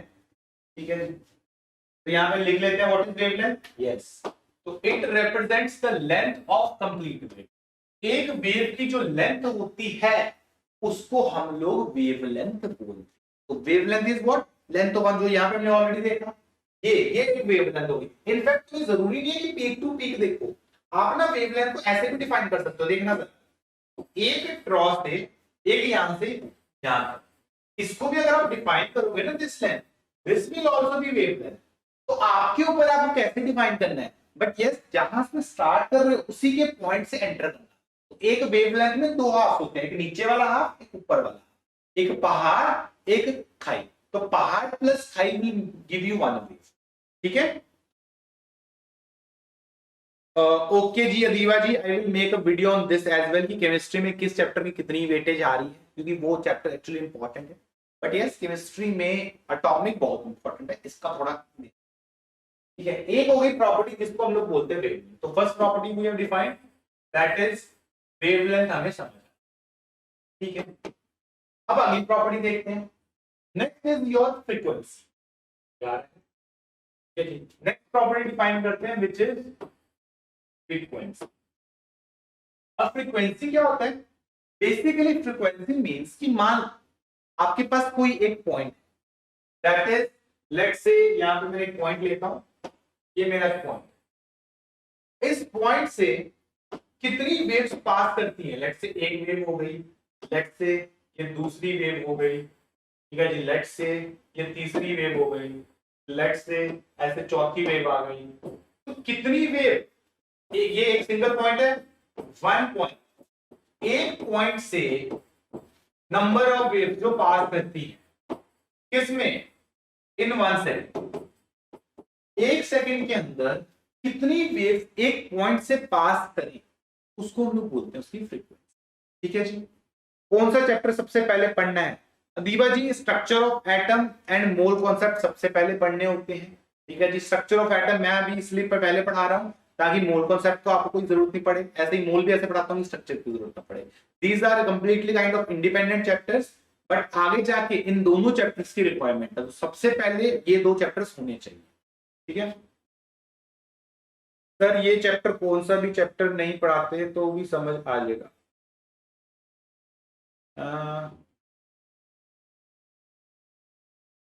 कौन सा चैप्टर हो गया? बिल्कुल सही हो गया point, yes all right, clear है। तो वेवलेंथ आ गई समझ सबको, ये फ्रीक्वेंसी आ गई, तो यहाँ पे डिफाइन कर देते हैं फ्रीक्वेंसी को। दैट इज, फ्रीक्वेंसी क्या है? Frequency number of waves passing through given point in 1 second is known as frequency. एक गिवन पॉइंट से कितनी वेव्स, जैसे यहाँ पे देखो, एक गिवन पॉइंट से कितनी वेव्स पास करती है एक सेकंड के अंदर, उसको फ्रीक्वेंसी बोलते हैं। इसको हम लोग रिप्रेजेंट करते हैं ऐसे, ये म्यू सा होता है, न्यू, ये जी न्यू बोलते हैं इसको। तो ये बी अजीब सा बी बनाते हैं, इसको हम लोग फ्रीक्वेंसी बोलते हैं। लैम्डा वेवलेंथ किससे रिप्रेजेंट कर रहे थे?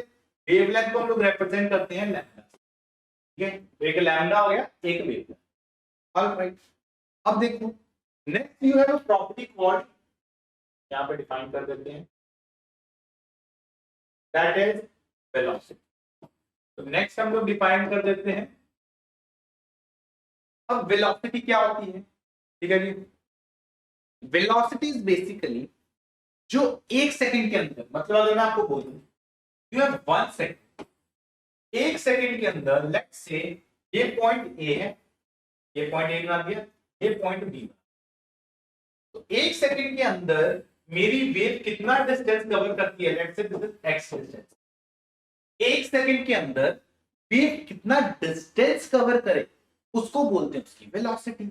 एक सेकंड में टोटल डिस्टेंस इज वेलोसिटी। तो यहां पे देखना है, यहाँ पे लिखा भी होगा that is it is the distance travelled by the wave पर सेकंड। तो एक सेकंड के अंदर कितनी उसने वेलोसिटी ये डिस्टेंस कवर किया उसको वेलोसिटी बोलते हैं। ऑब्वियसली यार वेलोसिटी क्या होती है, अगर आपको ध्यान हो, velocity is displacement upon time.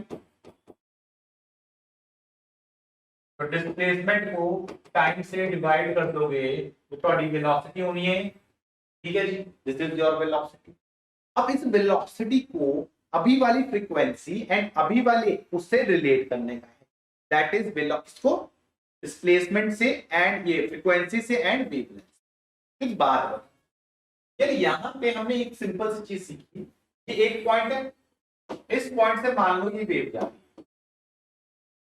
है, तो एक पॉइंट से कितनी वेव जाती है उसको हम लोग म्यू बोलते हैं, that is frequency, number of waves passing through it.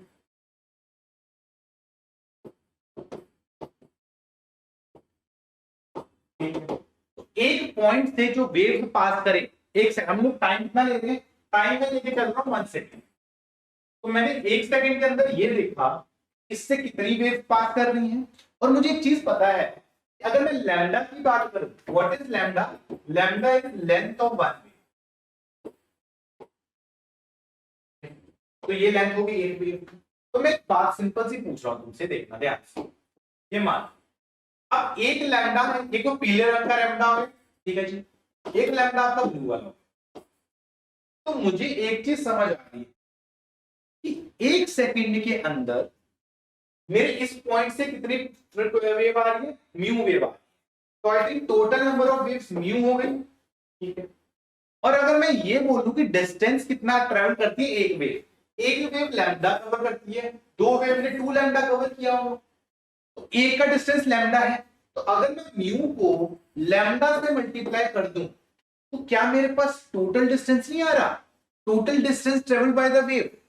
देखो जरा फिर से भाई, lambda plus lambda, total distance जो इस वेव ने कवर किया दैट वाज 2 लैम्डा, ठीक है। अगर मैं फ्रीक्वेंसी मानता हूं इस पॉइंट पे 2 है, ये दो वेव्स पास कर रही हैं एंड लैम्डा एक का है, तो यार कि उससे भी मेरा 2 लैम्डा आ रहा है।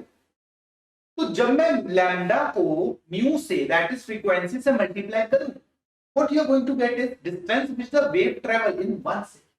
तो यहां पे अगर मैं तुम्हें ये बोलूं that is distance travelled by wave, distance travelled by wave in 1 second, I think ये सीधा सीधा फ्रीक्वेंसी इनटू वो आ जाएगा, फ्रीक्वेंसी इनटू योर वेवलेंथ।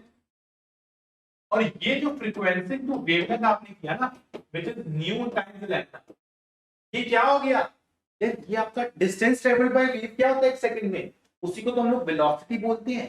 तो क्या मैं सीधा सीधा इसको वेलोसिटी के इक्वल नहीं कर सकता, क्या मैं ये नहीं लिख सकता v is equal to nu lambda, बताओ जरा, क्या मैं ये लिख सकता हूं कि नहीं लिख सकता, tell me. Okay okay okay, ये पूछ रहे हो समीर जी, यहीं से स्टार्ट कर सकते हो, आपको पहले की किसी भी चैप्टर की जरूरत नहीं, you can start from this specific point, इससे पहले का कोई भी लेना देना नहीं है। मैंने पढ़ाया ये ऐसे कि पहले का कोई भी चैप्टर की आपको जरूरत ना पड़े, ठीक है, क्लियर है। अब हमने निकाल दिया रिलेशन, और relation this is very important, PTM कर लो इसको, committed to memory, that is wave frequency into wavelength is always equal to velocity.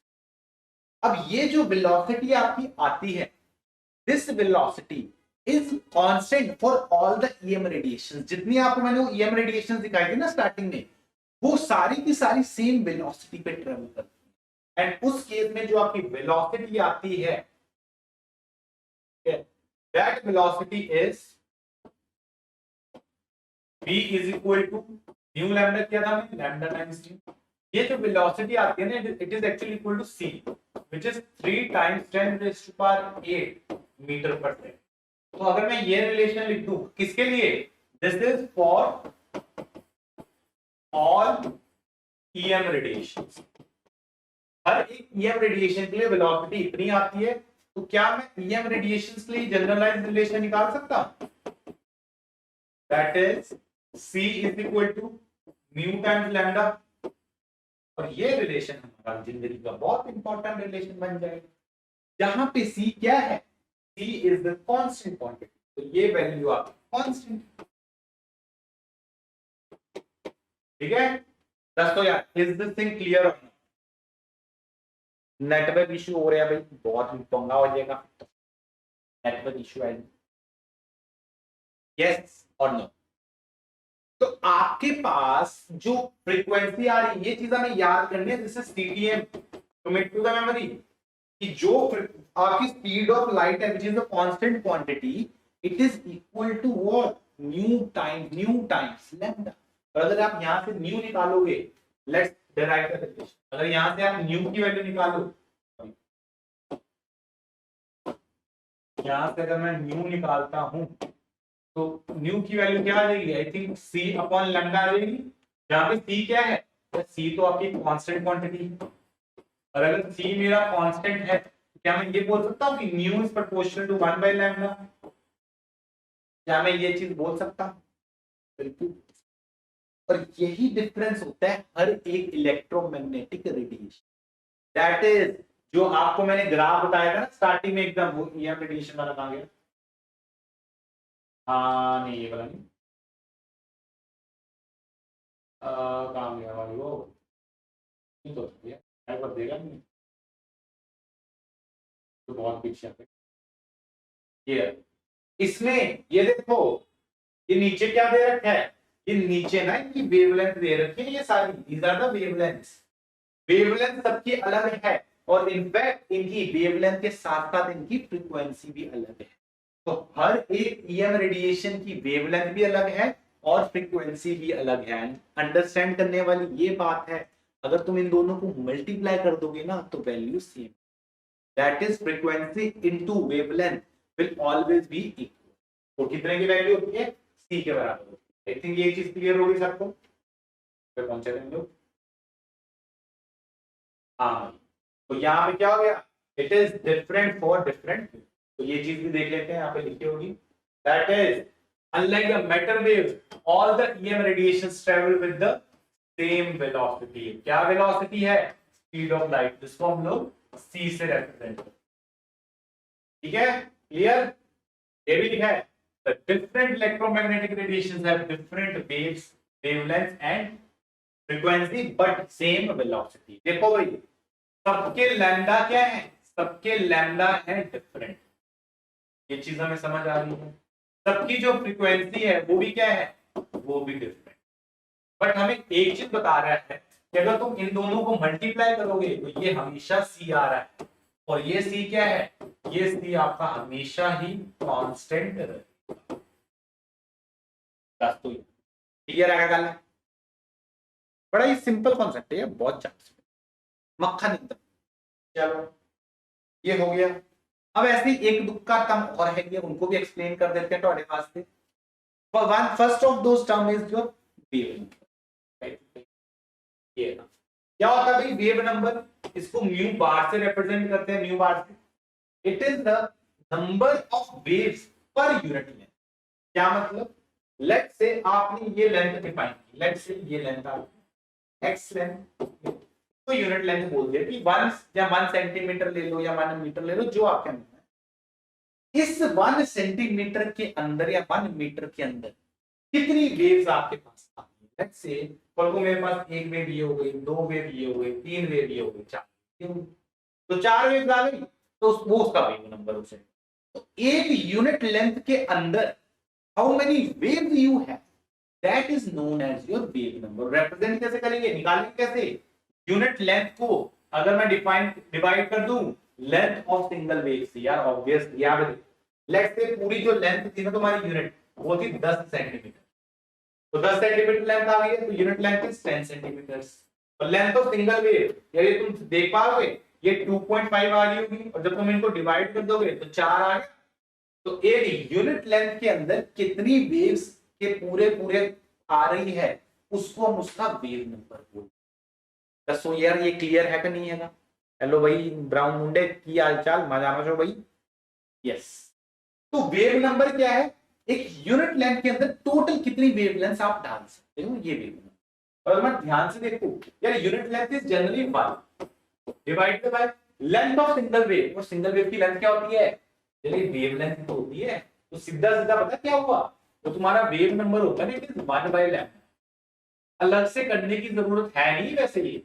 अगर मेरे पास वेवलेंथ है तो मेरे पास कायदे से क्या है, मेरे पास की वेव नंबर भी, तो अलग से करने की जरूरत नहीं है। पहली बात, एक तो ये रिलेशन हो गया, ठीक है जी। सेकंड, अभी अभी तुमने एक रिलेशन किया, सी क्या है? It is mu times lambda. तो यहां से फ्रीक्वेंसी निकालोगे वो क्या हो जाएगी? वो सी बाय लैम्डा हो जाएगी। इसको ऐसे लिखो, सी इंटू 1/λ। एंड अभी अभी देखा 1/λ क्या होता है? ये होता है जी म्यू। अगर मुझे फ्रीक्वेंसी निकालनी है तो frequency is actually equal to C times wave number. तो ये रिलेशन भी तुम निकाल सकते हो।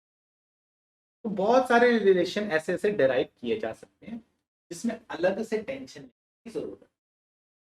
दस दो यार, इज दिस थिंग क्लियर और नॉट? बताएंगे नहीं बच्चा लोग में क्या है, कैसा है अभी तक का कॉन्सेप्ट? आई थिंक क्लियर है। बिल्कुल। और कोई डाउट शाउट है, you can ask me right now यार, कि सर नहीं ये वाला कॉन्सेप्ट बता दो एक बार, ठीक है? जैसे कि हम लोग अभी तक बात कर चुके थे यार, रदरफोर्ड मॉडल पढ़ा था, उससे पहले डेल्टन आया, ठीक है जी। तो क्या क्या हुआ है बेसिकली, हमने अभी तक सबसे पहले डेल्टन जी का मॉडल पढ़ा, हमने डेल्टन मॉडल पढ़ा, पूरा ढंग से पढ़ा, उसको रिजेक्ट कर दिया। फिर हमने क्या किया, फिर आए जेजे थॉमसन जी, हमने जेजे थॉमसन जी का मॉडल पढ़ा, पूरे का पूरा मॉडल पढ़ा अच्छे से इंटरेस्ट के साथ, याद है प्लम मॉडल, वाटरमेलन मॉडल, इसको रिजेक्ट कर दिया। फिर आगे रदरफोर्ड जी का मॉडल पढ़ा, और फिर इनका पूरा पूरा मॉडल पढ़ के हमने उसको रिजेक्ट कर दिया। और इनफैक्ट तुम्हें पता है जेजे थॉमसन जी के स्टूडेंट्स थे रदरफोर्ड, और रदरफोर्ड के स्टूडेंट है थोड़े नील्स बोहर, जिनका मॉडल हम लोग पढ़ने वाले हैं। तो yes, this is a very unique model. यहाँ से सबसे ज्यादा क्वेश्चन आते हैं भाई, वो भी सुन लो, सबसे ज्यादा क्वेश्चन बनते हैं, क्योंकि जब आप एटॉमिक स्ट्रक्चर पढ़ते हो ना, तो बोहर एक ऐसा टॉपिक है जहां से पता नहीं क्यों मतलब पूछते रहते हैं, बोहर से पूछते हैं, मॉडल से पूछते हैं, तो दो जगह से बहुत क्वेश्चन आते हैं।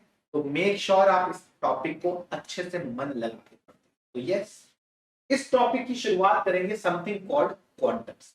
तो अभी हमें पढ़ना है कि व्हाट एग्जैक्टली इज क्वांटम।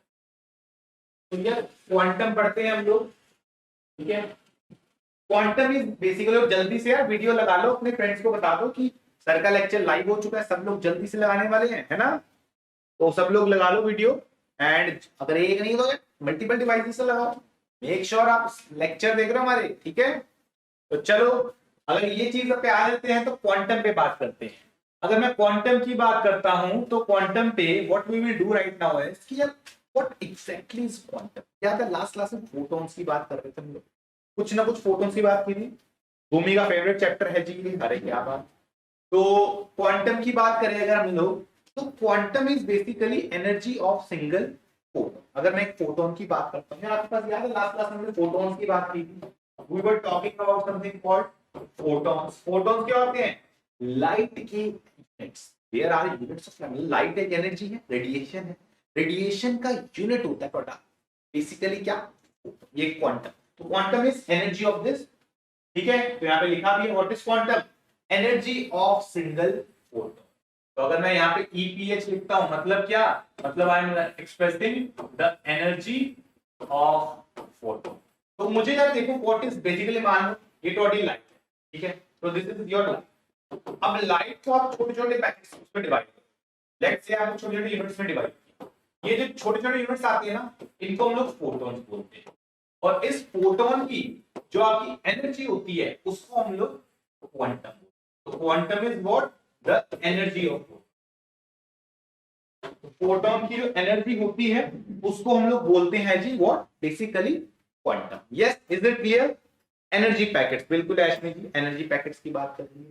तो अगर मैं बोलता हूं यू हैव एनर्जी, ठीक है, फोटॉन की एनर्जी की बात कर रहे हैं, तो यार ये जो एनर्जी होती है ना हमारी, दिस एनर्जी ये अभी आगे जाके पढ़ेंगे। There was this scientist named Planck. Planck ji आए थे पढ़े, और प्लैंक जी क्या कह गए थे? प्लैंक जी बेसिकली बोलते गए थे यार कि जो एनर्जी होगी ना, it is just proportional to the frequency। याद है लास्ट क्लास में दो टर्म्स डिफाइन किए थे, एक वेवलेंथ किया था, एक फ्रीक्वेंसी किया था। तो जो प्लैंक थे उन्होंने ये कहा था कि आपकी जो भी एनर्जी होगी फोटॉन की, it is proportional to the frequency. Frequency कैसे रिप्रेजेंट करते हैं? न्यू बार से न्यू से करते हैं। तो this is your expression which is given by your mister Planck. तो प्लैंक जी क्या कहते थे, जितनी फ्रीक्वेंसी ज्यादा होगी उतनी एनर्जी ज्यादा। बहुत बढ़िया। अगर एनर्जी इसके प्रोपोर्शनल है तो हम क्या कर सकते हैं?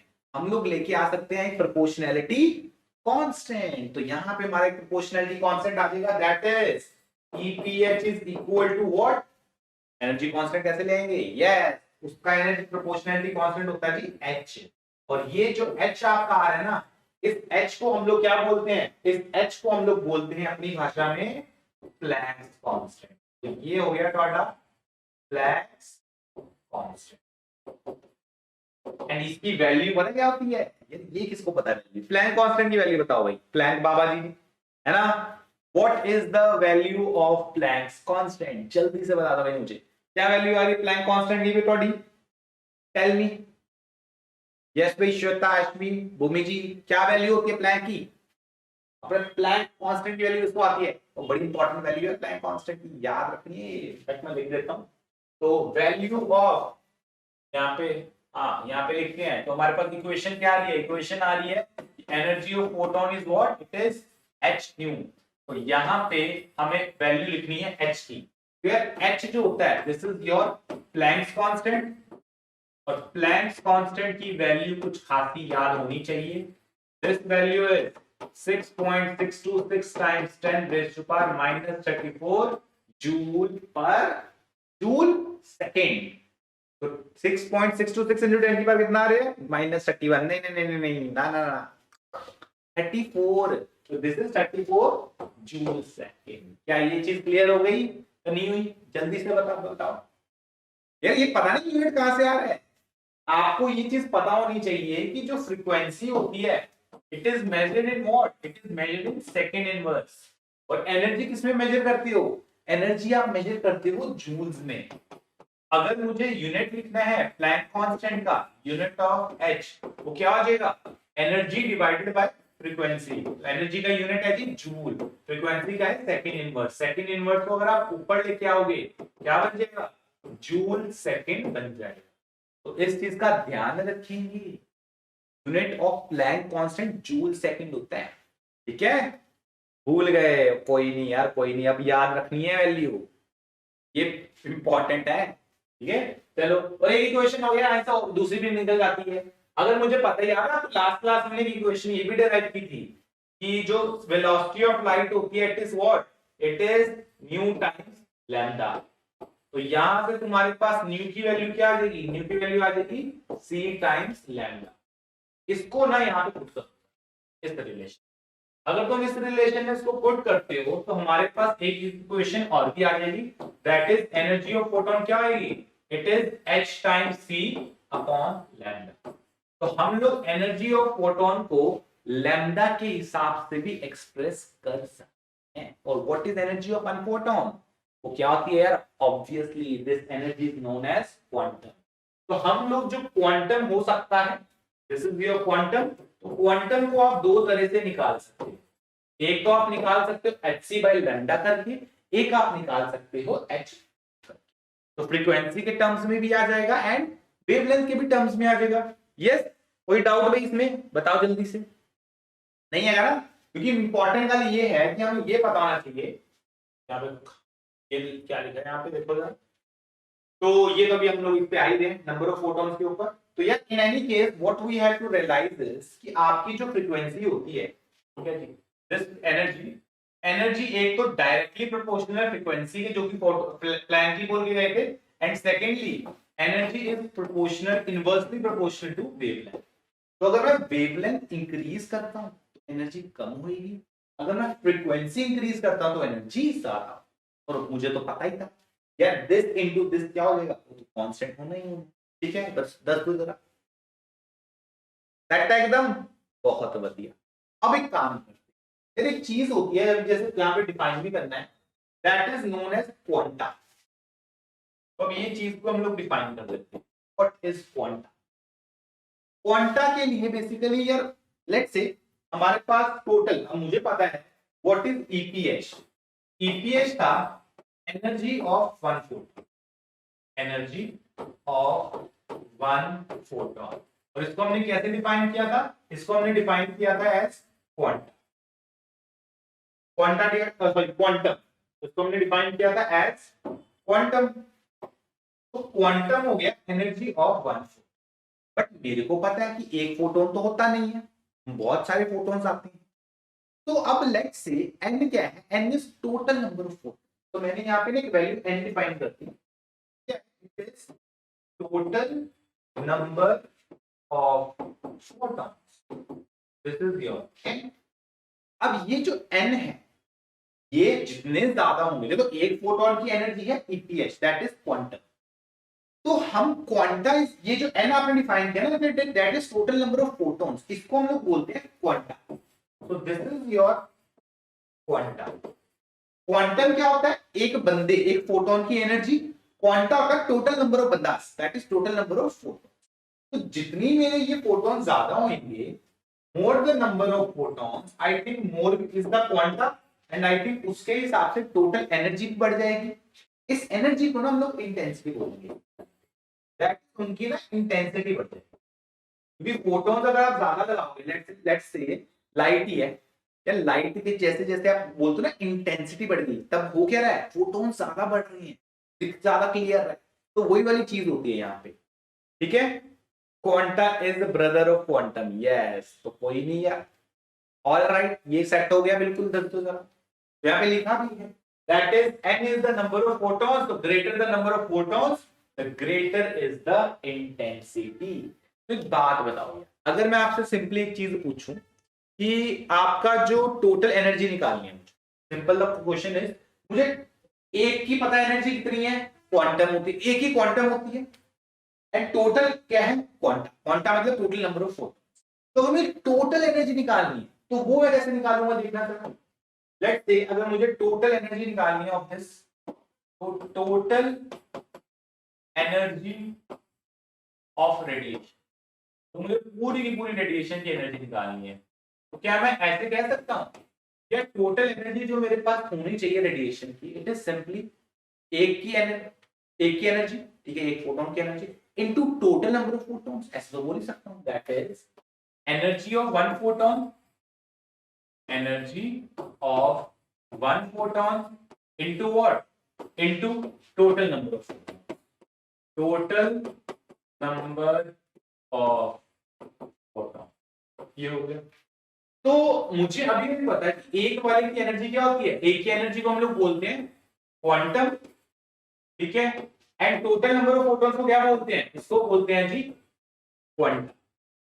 एक आ गया क्वांटम, एक हो गया क्वांटा। तो क्वांटम इनटू क्वांटा कर दोगे तो क्या मिल जाएगा, आपको मिल जाएगी total energy of the radiation.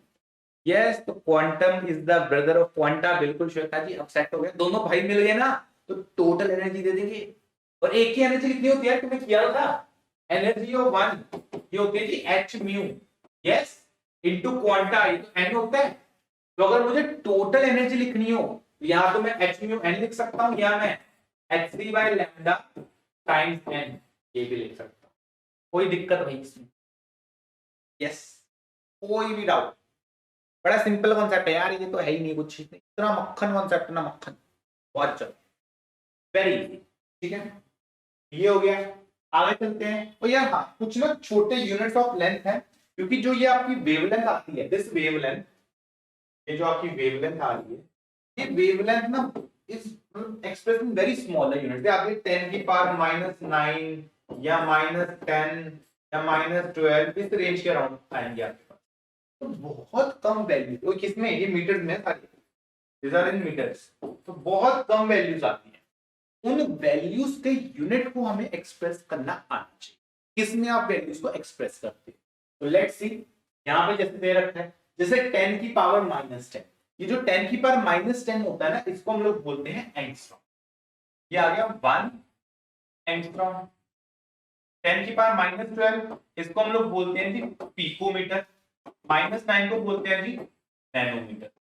These are the units जो सबसे ज्यादा मतलब commonly used, they are most commonly used, right? Frequently used. तो very frequently used units हैं और ये units अपने को पता होने चाहिए। ठीक है, कोई डाउट है भाई जल्दी से बता दो, जल्दी से, कोई भी किसी को डाउट, अभी आगे बढ़ेंगे, मजे आते हैं इसमें। तो कुछ कुछ छोटी छोटी नई नई चीजें हम लोग आज सीख रहे हैं और एक बार वो चीजें हमें क्लियर हो जाएंगी तभी हमें आगे बढ़ने का मजा आता है। चलिए तो नेक्स्ट टॉपिक देखते हैं क्या आ गया। हाँ, तो नेक्स्ट इज योर इलेक्ट्रॉन। ओहो, ये क्या है? तो आज कुछ कुछ नई नई चीजें इंट्रोड्यूस करने वाला हूं मैं, और एक बार ये चीजें इंट्रोड्यूस हो गई और फिर मजे आएंगे बहुत ज्यादा जिंदगी। तो पहले इलेक्ट्रॉन वोल्ट की, यार it is a very small, भयंकर ही स्मॉल यूनिट है ऑफ एनर्जी। हम जब एटॉमिक स्केल पे जाती है, एक बात बताओ, अब हम लोग गाड़ियों की बात करते हैं, कार की, तो कार की पावर कैसे मेजर करते हैं? Horse power. वो भाई 1000 हॉर्स पावर की गाड़ी है आज के टाइम पे, तो हमारी नॉर्मल गाड़ी चलती है, तुम्हारे ये स्विफ्ट हो गई, सब कितनी चलती है? 100 की होती है, 150 की होती है, कितनी होती है, कितने हॉर्स पावर? यस। बट जब मैं अपनी बात करूं, मुझे चाहिए फरारी, यार रोल्स रॉयस, बढ़िया गाड़ी, या let's go for Bugatti Veyron, तो कितनी होती है यार? इनमें हजार हजार स्विफ्ट हॉर्स पावर होती है। तो ये मेजर करने का स्केल हो गया भाई गाड़ियों में। अब तुम इंसान, तुम्हारी पावर थोड़ा हॉर्स में मेजर करोगे। What is horse power? एक घोड़ा कितनी पावर लगाता ना, छोटा मोटा यूनिट्स। तो अब जब एटॉमिक स्केल पे जाऊंगा तो मैं हॉर्स पावर वगैरह यूज नहीं करूंगा, मुझे छोटे यूनिट यूज, एंड वो छोटे यूनिट्स में एक आता है जी इलेक्ट्रॉन वोल्ट, जिसको बहुत ज्यादा यूज करना है। तो अभी से इसके साथ कंफर्टेबल हो जाएंगे हम लोग, ठीक है? यस, तो एशमी जो बिल्कुल क्लियर है। तो व्हाट इज वन इलेक्ट्रॉन? अगर मैं एक इलेक्ट्रॉन वोल्ट की बात करता हूं, what is this? One electron volt क्या होता है? बेसिकली बहुत छोटी वैल्यू है in joules, that is 1.6 times 10 raised to power -19 joule. इस वैल्यू को, ये जो वैल्यू आ रही है आपकी एनर्जी की, इतनी एनर्जी को हम लोग एक्सप्रेस करते हैं वन इलेक्ट्रॉन वोल्ट, बस। और कुछ नहीं सोचना इसके बारे में, इतनी वैल्यू को इलेक्ट्रॉन वोल्ट बोला बस। तो यहाँ पे लिखा भी है, it is a very small unit of energy used eight सब एटॉमिक। ऑल तो जब हम लोग सब एटॉमिक लेवल पे जाते हैं तो बहुत ही कम एनर्जी हमारी हो जाती है। उस एनर्जी को हम लोग इस तरह से समझें कि अच्छा, मतलब अगर मैं इसको प्रैक्टिकली समझना चाहता हूँ कि व्हाट एग्जैक्टली इज दिस। तो लेट्स से मेरे पास यहाँ पे ना प्लेट्स, एक बार पॉजिटिव है एक बार नेगेटिव, तो ये हमने एक फील्ड क्रिएट की। मान लो यहाँ पे आपके पास ऐसे आपने बैटरी लगा दी, ठीक है जी, तो दिस इज सेटअप। आपने क्या किया? आपने इसके बीच में एक इलेक्ट्रॉन छोड़ दिया। Let's say this is the electron जो आपने छोड़ दिया। अब इलेक्ट्रॉन का चार्ज क्या होता है भाई? बताओ जरा, what is the charge of electron? सबको पता है यार ये चीज। चार्ज, इलेक्ट्रॉन का चार्ज कितना होता है? ओ भाई वो नेगेटिव होता है। तो charge of electron this is negative, और एक नेगेटिव चीज इसकी तरफ अट्रैक्ट होएगी यार, ऑब्वियसली नेगेटिव वाली चीज हमारी पॉजिटिव प्लेट की तरफ अट्रैक्ट होएगी। मानते हो कि नहीं मानते? Negative electron is going to attract itself towards the positive plate. तो ये कहां जाना चाहेगा यार? ये प्रेफर करेगा इस साइड जाना। तो है क्या कि अगर मैं, मतलब हमने इसको डिफाइन कैसे किया कि लेट्स से आपने जो पोटेंशियल, ये क्या है? ये क्या है? बैटरी है। तो बैटरी क्या करती है? बैटरी आपने फिजिक्स में पढ़ोगे, ये क्रिएट करती है समथिंग कॉल्ड पोटेंशियल डिफरेंस। पढ़ा होगा ऐसे तुम लोगों ने, मुझे पता है तुम लोग ओम लॉ वगैरह पढ़ के आते हो। तो ये पोटेंशियल डिफरेंस क्रिएट करती है। तो क्वेश्चन इज, लेट्स से अगर ये बैटरी आपकी है V वोल्ट, ये V पोटेंशियल डिफरेंस क्रिएट कर सकता है, ठीक है? तो इलेक्ट्रॉन को हमने एक्सेलरेट करवाया कितने पोटेंशियल डिफरेंस पे? V potential difference. तो उसका होएगा क्या यहां से तो क्या निकल रहा है, यहां से ये जो बैटरी है, बैटरी के अंदर ना बेसिकली आपको मिलती है इलेक्ट्रिकल एनर्जी, ठीक है, इलेक्ट्रिकल एनर्जी आपको बैटरी से मिल रही है। अब इलेक्ट्रिकल एनर्जी जो आपको बैटरी से मिल रही है, वो तो बैटरी ने, पर वो इसके पास जो इलेक्ट्रॉन के पास था वो इलेक्ट्रिकल एनर्जी रूप में नहीं एक्सप्रेस हो रहा, किसी और ही रूप में एक्सप्रेस हो रहा है। What is that unit? That unit is your बिल्कुल काइनेटिक एनर्जी, क्योंकि इलेक्ट्रॉन को तो वो मूव करवा रहा है, तो काइनेटिक एनर्जी के रूप में वो कन्वर्ट हो गई। तो यहां से निकली तो इलेक्ट्रिकल एनर्जी बन के, बट ऊपर क्या बन गया, ऊपर वो इलेक्ट्रॉन को काइनेटिक एनर्जी दे गया। और एक बार इलेक्ट्रॉन को काइनेटिक एनर्जी दे गया, यस बिल्कुल जी मनोहर जी कैसे हो आप, तो क्या होएगा, ओ भाई वो मूव करना स्टार्ट करेगा, kinetic energy is virtual due to motion, motion की वजह से जो मिलती। तो हमारा जो भी इलेक्ट्रिकल काम हुआ, जितना भी आपने यहां पे क्या किया, आपने किया electrical work, electrical work done, किसमें जाएगा ये सारे का सारा इलेक्ट्रॉन की काइनेटिक एनर्जी में जाएगा। तो it is going to towards kinetic energy of the electron. इसके अंदर ये सारे का सारा मामला फिट हो गया। दस दो यार, कोई दिक्कत इसमें आपको? तो क्या मैं एक चीज बोल सकता हूं, पता नहीं तुमने ये क्वेश्चन पढ़ी है कि नहीं, आपकी जो एनर्जी होती है, व्हाट योर एनर्जी, वो बेसिकली चार्ज इनटू पोटेंशियल लिखते हैं, पता नहीं आपने पढ़ा कि नहीं। Have you studied this in physics? That is, अगर मैं आपको बोलूं द एनर्जी जो भी आपके पास आ रही है, this energy is actually equal to charge times potential difference, ये आ जाती है, या potential difference into charge is it is potential difference into charge. तो ये हो गई तुम्हारी what, this is your energy. तो अगर ये पोटेंशियल डिफरेंस इनटू चार्ज है, तो पोटेंशियल डिफरेंस कितना क्रिएट किया आपने? आपने तो इतना लिया ना V वोल्ट का, यस, तो ये आ गया भाई V volt into charge.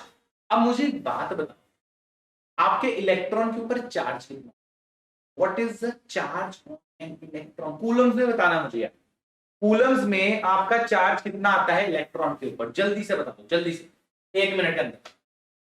Wait कर रहा हूं भाई मैं, चलो मन आ गया, तब तक पानी पिया जाए यार। चार्ज ऑन एन इलेक्ट्रॉन बताएंगे मुझे बच्चा लोग जल्दी से।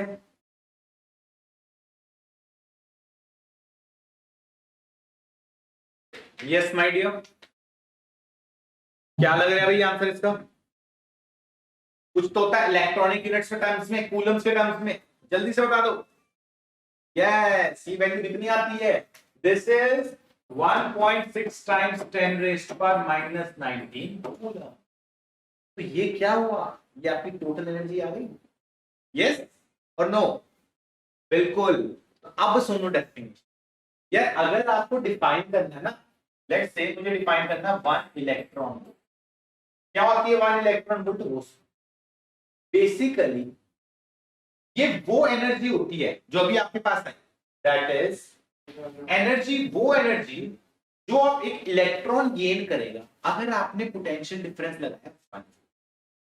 अगर मान लो, फिर से मैं बताता हूं, आपने एक सेटअप क्रिएट किया, ये सेटअप आपके पास, लेट्स से ये प्लेट्स हैं, इस प्लेट्स के अंदर आपने ऐसे सेट कर दिया, ये पॉजिटिव प्लेट हो गई, ये नेगेटिव प्लेट। लेट्स से अब जो मैंने बैटरी बनाई हुई है, this battery is of 1 volt potential के अंदर कितनी काइनेटिक एनर्जी मेरा इलेक्ट्रॉन गेन करता है, 1 वोल्ट के ऊपर कितनी काइनेटिक एनर्जी गेन करेगा, तो मुझे पता ऑब्वियसली 1 वोल्ट लगाऊंगा तो ये V आ गया, इनटू अगर 1 वोल्ट लगाता हूं तो दैट इज 1 इनटू क्या, चार्ज, वो है 1.6 टाइम्स 10 रेज़्ड टू -19 कूलम। इसको हम लोग क्या बोलेंगे, इसको हम लोग बोलेंगे 1 इलेक्ट्रॉन। तो कभी भी 1 इलेक्ट्रॉन वोल्ट की बात करेंगे, ठीक है, यस बिल्कुल जी सही है, बिल्कुल यार ये के, मैं बाकी सबका भी देख लेता हूं एक बार। जोया जी का भी सही है, जोया जी बिल्कुल सही है, अदीबा जी का भी सही है, और श्वेता का भी सही है, ऑल राइट। चैट थोड़ी लेट चलती है, हाँ, ऐश्मी जी का भी बिल्कुल सही है। तो एक इलेक्ट्रॉन वोल्ट को अगर मैं डिफाइन करना है तो मैं कैसे करूंगा, मैं बोलूंगा यार 1 वोल्ट की पोटेंशियल डिफरेंस लगाओ और जितना इलेक्ट्रॉन को काइनेटिक एनर्जी मिल जाए वो 1 इलेक्ट्रॉन। और वो वैल्यू कितनी हो जाएगी, वो यहाँ पे पुट करोगे तो 1 इंटू दिस, तो 1 इंटू दिस क्या हो गया 1 इलेक्ट्रॉन वोल्ट। ये वैल्यू कैलकुलेट करोगे कितनी आ रही है 1.6 टाइम्स 10 रेज़ टू माइनस 19, ये तो आ रही है, यस और नो। तो ये है डिफाइन भी क्या होगा, ये देखो when an electron is accelerated under potential difference of v volts it gains kinetic energy at the cost of electrical work done, यहाँ पे लिखा भी है, ये तो हमने डिफाइन कर ही दिया इलेक्ट्रिकल वर्क डन क्या है यहाँ पे, ये देखो it is the kinetic energy gained by an electron that is accelerated under a potential difference of 1। तो एक वोल्ट का पोटेंशियल डिफरेंस लगेगा, उसके बीच उसकी वजह से कितने इलेक्ट्रॉन्स, जो एक इलेक्ट्रॉन है उसको कितनी काइनेटिक एनर्जी मिलेगी, that is your 1 electron volt. यार ये फंडा क्लियर हुआ कि नहीं हुआ, जल्दी से बता। तो अगर ये क्लियर हो गया ना तो लेट्स सॉल्व वन क्वेश्चन, इसके ऊपर एक क्वेश्चन कर। तो कहता है कि आपके पास x जूल्स अगर एनर्जी है तो मुझे ये बताओ कितने इलेक्ट्रॉन वोल्ट आपके पास, अगर एक मेरे पास x जूल्स है, x जूल्स में कितने इलेक्ट्रॉन वोल्ट्स है। तो take your time and solve this question, ठीक है जी। तो जल्दी से ट्राई करने का है क्वेश्चन, वो एक ऐसा क्वेश्चन है जिसमें बहुत ज्यादा गलती होती है, बहुत ज्यादा, we have to be sure about this, ये हमें गलती नहीं करनी इसके अंदर। तो ट्राई करेंगे ये वाला क्वेश्चन, और ये सोच के कि जो आपका इलेक्ट्रॉन वोल्ट होता है वो छोटू यूनिट है, और जो आपका ये होता है क्या बोलते हैं जूल्स, ये बड़ा यूनिट है। तो ये अगर दिमाग में रखोगे तो क्लियर हो जाए, ये नहीं रखोगे तो दिक्कत आएगी। चलो ट्राई करो अभी ये वाला। ओहो कैसे हो भाई शहबाज जी, हेलो जी हेलो। शहबाज जी आप पूछ रहे थे, आपको मैंने बताना कि हम प्लस पे आ चुके हैं, शहबाज जी अभी आए हैं। शहबाज जी प्लस पे आ गए सर थोड़े, प्लस पे गेस करो पहला टॉपिक क्या चल रहा है, आयोनिक इक्विलिब्रियम चल रहा है आज हमारा पहला टॉपिक। तो ये स्टार्ट होने वाला जी 23 जून से, और इसी महीने में मैं कंप्लीट कर दूंगा। तो जिसको आयोनिक इक्विलिब्रियम पढ़ना है आ जाओ प्लस पे, आग लगा देंगे, ठीक है जी। मजा मचो जी मजा मचो, ब्राउन मुंडे ये बता देना भाई, ग्रुप पे भी मैं अनाउंस कर दूंगा। वैसे मैं वेट कर रहा था कि आपको सरप्राइज दूंगा, बट यस अब सबको पता लग गया है, तो वी आर ऑन प्लस। तो हम पढ़ेंगे कि नहीं पढ़ेंगे आयोनिक, अरे बहुत गजब तरह से पढ़ेंगे, मजे। तो चलो जी करेंगे ये वाला क्वेश्चन ट्राई, यस। तो क्या करेंगे भाई, एक्स जूल्स है आपके पास, यार तुमने एक ही चीज सोचनी है, बहुत सिंपल चीज सोचनी है, मतलब तुम्हें एक वैल्यू याद है तुम हमेशा वही करो। तुम्हें ये पता है कि 1 इलेक्ट्रॉन वोल्ट कितना होता है, वो होता है 1.6 times 10 raised to power minus 19 joules. ये होता है जी ਤੁਹਾਡਾ 1 इलेक्ट्रॉन वोल्ट, यस। अगर मेरा 1 इलेक्ट्रॉन वोल्ट इतना होता है तो तुम एक चीज देखो ध्यान से, यार जूल के साथ एक जूल में कितने होंगे, अगर मैं 1 जूल की बात करता हूं तो उसमें क्या होगा 1 upon 1.6 times 10 raised to power minus 19 इतने इलेक्ट्रॉन वोल्ट। तो बहुत एक जूल में ना बहुत सारे इलेक्ट्रॉन वोल्ट्स आ जाएंगे 10 की पावर समथिंग में। तो अगर मेरे को 2 जूल की बात करनी है तो जो 2 जूल में कितने आ जाएंगे, इसको 2 से मल्टीप्लाई कर दूंगा, 2 upon 1.6 times 10 raised to power minus 19 electron volt. Similarly करते करते करते अगर मेरे पास आते हैं x जूल्स, x जूल्स में क्या करेंगे यार, x से मल्टीप्लाई कर देंगे, x upon 1.6 times 10 raised to power minus 19 इतने इलेक्ट्रॉन वोल्ट। तो तुम बड़ा गलती क्या करते हो, तुम लोग ना इसको मल्टीप्लाई कर देते हो, ठीक है सर। प्लस पर वॉइस चैट करेंगे सर, हाँ बिल्कुल जी बिल्कुल, आराम से यार शबाज जरूर। तो आपके पास है शबाज, प्लस है आपके पास, यस। तो प्लस है तो फिर तो मजा आएंगे। तो ये चीज क्लियर हो गई सबको, बताओ जल्दी से कि हम लोग जब जब भी जूल से आपको इलेक्ट्रॉन वोल्ट में कन्वर्ट करना है ना, आपको इस नंबर से डिवाइड करना, मल्टीप्लाई मत कर देना, क्योंकि मल्टीप्लाई करोगे यार नंबर बहुत कम हो जाएगी वैल्यू, एक जूल बहुत बड़ा होता है इलेक्ट्रॉन वोल्ट से, ठीक है यस। और अगर ये कॉन्सेप्ट आपका क्लियर हो गया, दिस इज वेरी इंपॉर्टेंट यार, ये कॉन्सेप्ट क्लियर होना चाहिए। अगर ये चीज आपकी क्लियर हो गई ना, एक काम करते हैं, एक क्वेश्चन करते हैं, क्लियर है सबको। चलो अगर ये क्लियर है तो let's do this question. Calculate energy of one photon in violet light, ये इसका ना लैम्डा दे रखा है, दिस इज लैम्डा, लैम्डा वाला वेवलेंथ दे रखी है 360 नैनोमीटर, एक्सप्रेस करना है भाई तो इलेक्ट्रॉन वोल्ट। तो आपको निकालनी है इसकी क्या, आपको निकालना है एनर्जी फोटोन की जिसकी वेवलेंथ दे रखी है, एंड एक्सप्रेस, ध्यान से रखना इलेक्ट्रॉन वोल्ट में, गड़बड़ मत कर देना इसमें। चलो जी ट्राई करेंगे एक बार इसको, तो जल्दी से वैल्यू निकाल के बताओ यार क्या आ गया, what's the answer you are getting here. Energy निकालनी है, फॉर्मूला तुम्हें मैंने बता दिया है, क्या होती है एनर्जी, एनर्जी होती है भाई h टाइम्स म्यू। अब म्यू को कन्वर्ट करेंगे भाई फ्रीक्वेंसी, चलो जी देखते हैं कितने लोग कर पाते हैं इससे, तो लेट्स ट्राई दिस आउट यार, जल्दी से आगे बढ़ाएंगे इस क्वेश्चन में।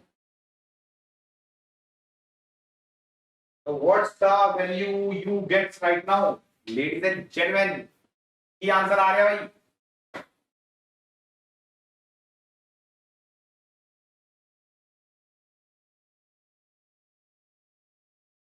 Calculate the energy of one photon. यार एक था वही अनाउंसमेंट और कर दूं मैं तुम्हारी, तुम्हें पता है ना आज एम्स का पेपर पोस्टपोन हो गया, पता नहीं जिनको पता है कि नहीं पता, एम्स का पेपर यहाँ मैं लिख देता हूँ पीछे, एम्स का पेपर जो आपका होता है जी बेसिकली पोस्ट ग्रेजुएशन के लिए, दैट इज एमडी वाली सीटों के लिए, वो पोस्टपोन हो गया, आज होना था 16 जून को, अब गवर्नमेंट ने इसको उठा के पटक दिया, 1 मंथ के नोटिस पे डाल दिए, तो अभी कह रहे हैं 16 जुलाई से हो सकता है, बट मुझे लगता है ये भी पीछे जाएगा, तो अभी अगले 1 महीने तक कोई भी एग्जाम नहीं हो रहा, होपफुली जुलाई तक भी नहीं हो रहा, तो अगस्त में there is a chance, but again there can be a possibility कि NEET can might be postpone, तो बी प्रिपेयर्ड अकॉर्डिंगली, ठीक है। काफी गंदा आ रहा है भाई, यस गंदा नहीं, उसमें इलेक्ट्रॉन वोल्ट में तो गंदा नहीं आना चाहिए यार, उसमें तो ठीक आना चाहिए, आई थिंक सो, निकाल।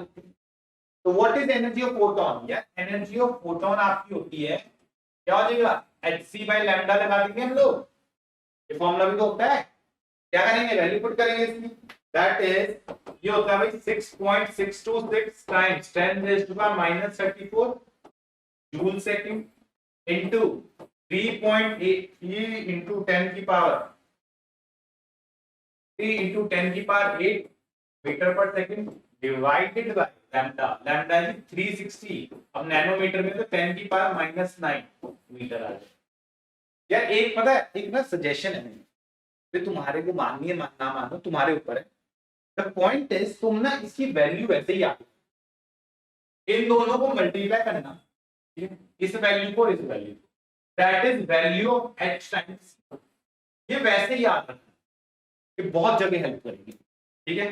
तो ये जब तुम कैलकुलेट कर रहे होंगे, ये वैल्यू कितनी आ रही है, वैल्यू कोई बता दो जल्दी से, how much are you getting here, कुछ तो गंदी सी वैल्यू है, ये मुझे पता नहीं, देख लेते हैं 6.626 into 3 डिवाइडेड बाय 360, यस ये आ गया इंटू 10 की पावर -9 से ये जाएगा -25 पे, -25 प्लस 8, आई थिंक 10 की पावर 5 आ गया, -17, क्या आ गया, इसको -19 की रेंज में ले जाते हैं, तो ये तुम आएगा 6.626 इंटू 3 इंटू 100 डिवाइडेड बाय 360, ये times 10 raise to power -19 watt, -19 joules में आएगा, बट मुझे किस में कन्वर्ट करना है, मुझे इलेक्ट्रॉन वोल्ट में कन्वर्ट करना है, तो इलेक्ट्रॉन वोल्ट में क्या आंसर आ रहा है,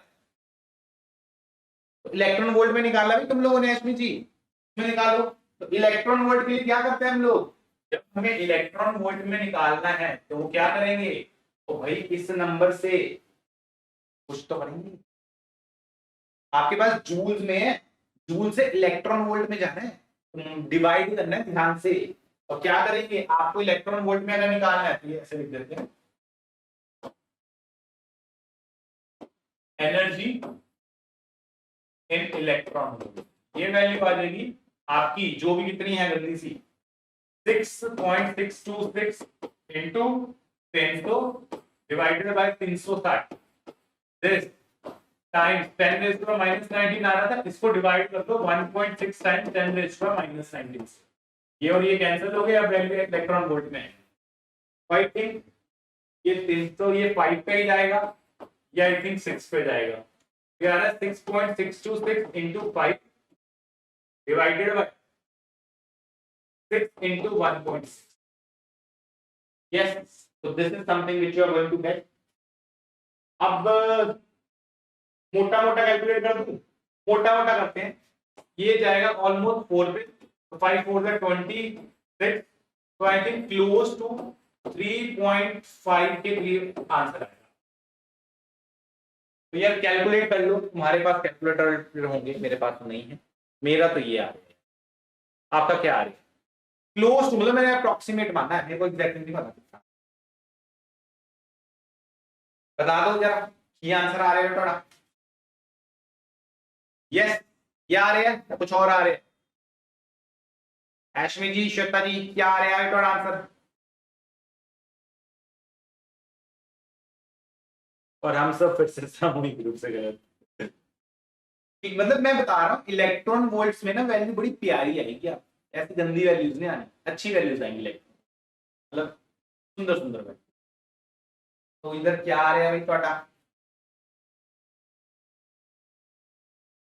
यही आ रहा है, कैलकुलेशन कर लो यार, मुझे अपनी कैलकुलेशन में भी इतना भरोसा नहीं है, बट मुझे ये पता है कि जो वैल्यूज आपकी आएंगी ना वोल्ट्स, ये इलेक्ट्रॉन वोल्ट्स में जनरली सुंदर सुंदर वैल्यूज होते हैं, जैसे 3.5 काफी अच्छी वैल्यू है, बट आप ये भी चीज का ध्यान रखना कि ये ऐसे नहीं होगा कभी इलेक्ट्रॉन वोल्ट में 10 की पावर -18 या -17 के टाइप का है ना, वो उसको हटाने के लिए इलेक्ट्रॉन वोल्ट लाया गया था, क्योंकि हमने ये देखा कि इलेक्ट्रॉन वोल्ट्स में जब एक्सप्रेस करते हैं तो वैल्यू बड़ी सुंदर आती है। ठीक है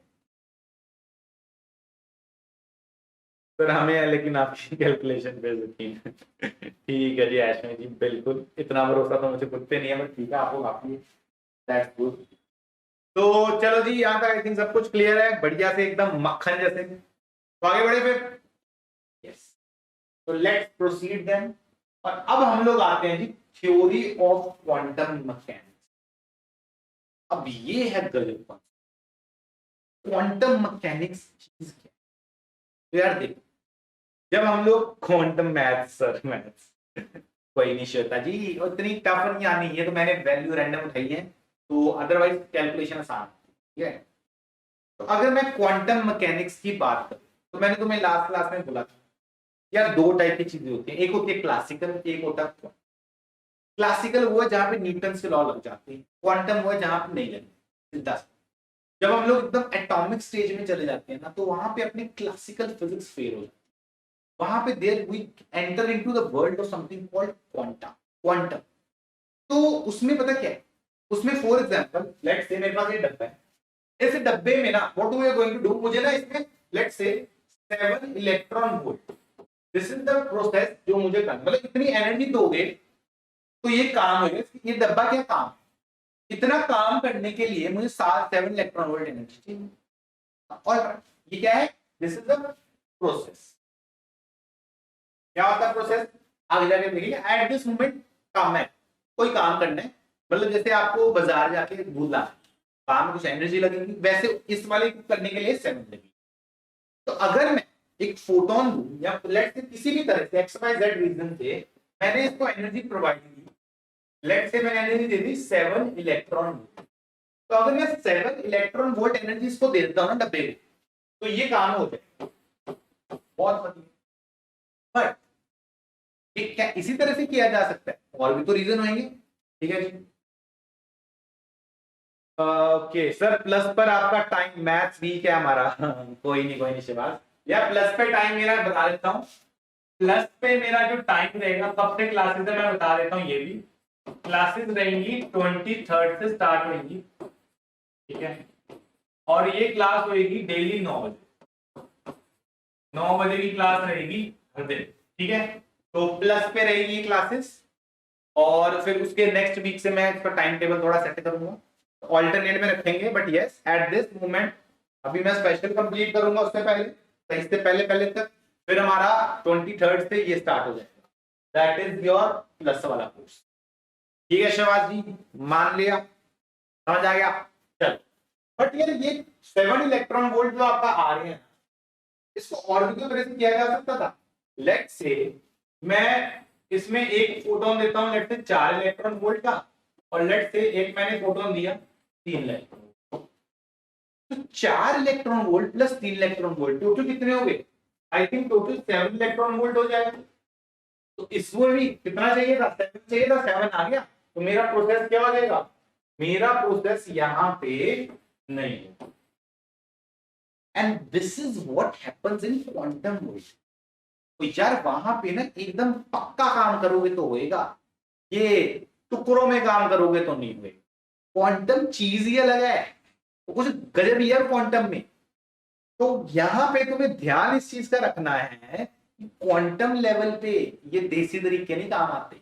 वहां पे जितना मांगा गया है उतना करोगे तो क्वांटम चलेगा, ऊपर नीचे करोगे तो क्वांटम ने बर्बाद कर देना तुम्हें। तो पहले क्वांटम का रफ आइडिया लगा कि क्वांटम ही होने क्या वाला है। यस, तो इसको ना बड़े प्यारे तरीके से समझ। एक और भी है, ठीक है, let's say we have some space. तो मैं काम कर, ठीक है, हमारे पास कौन कौन है यहाँ पे? श्वेता है और एश्मी जी है, ठीक है।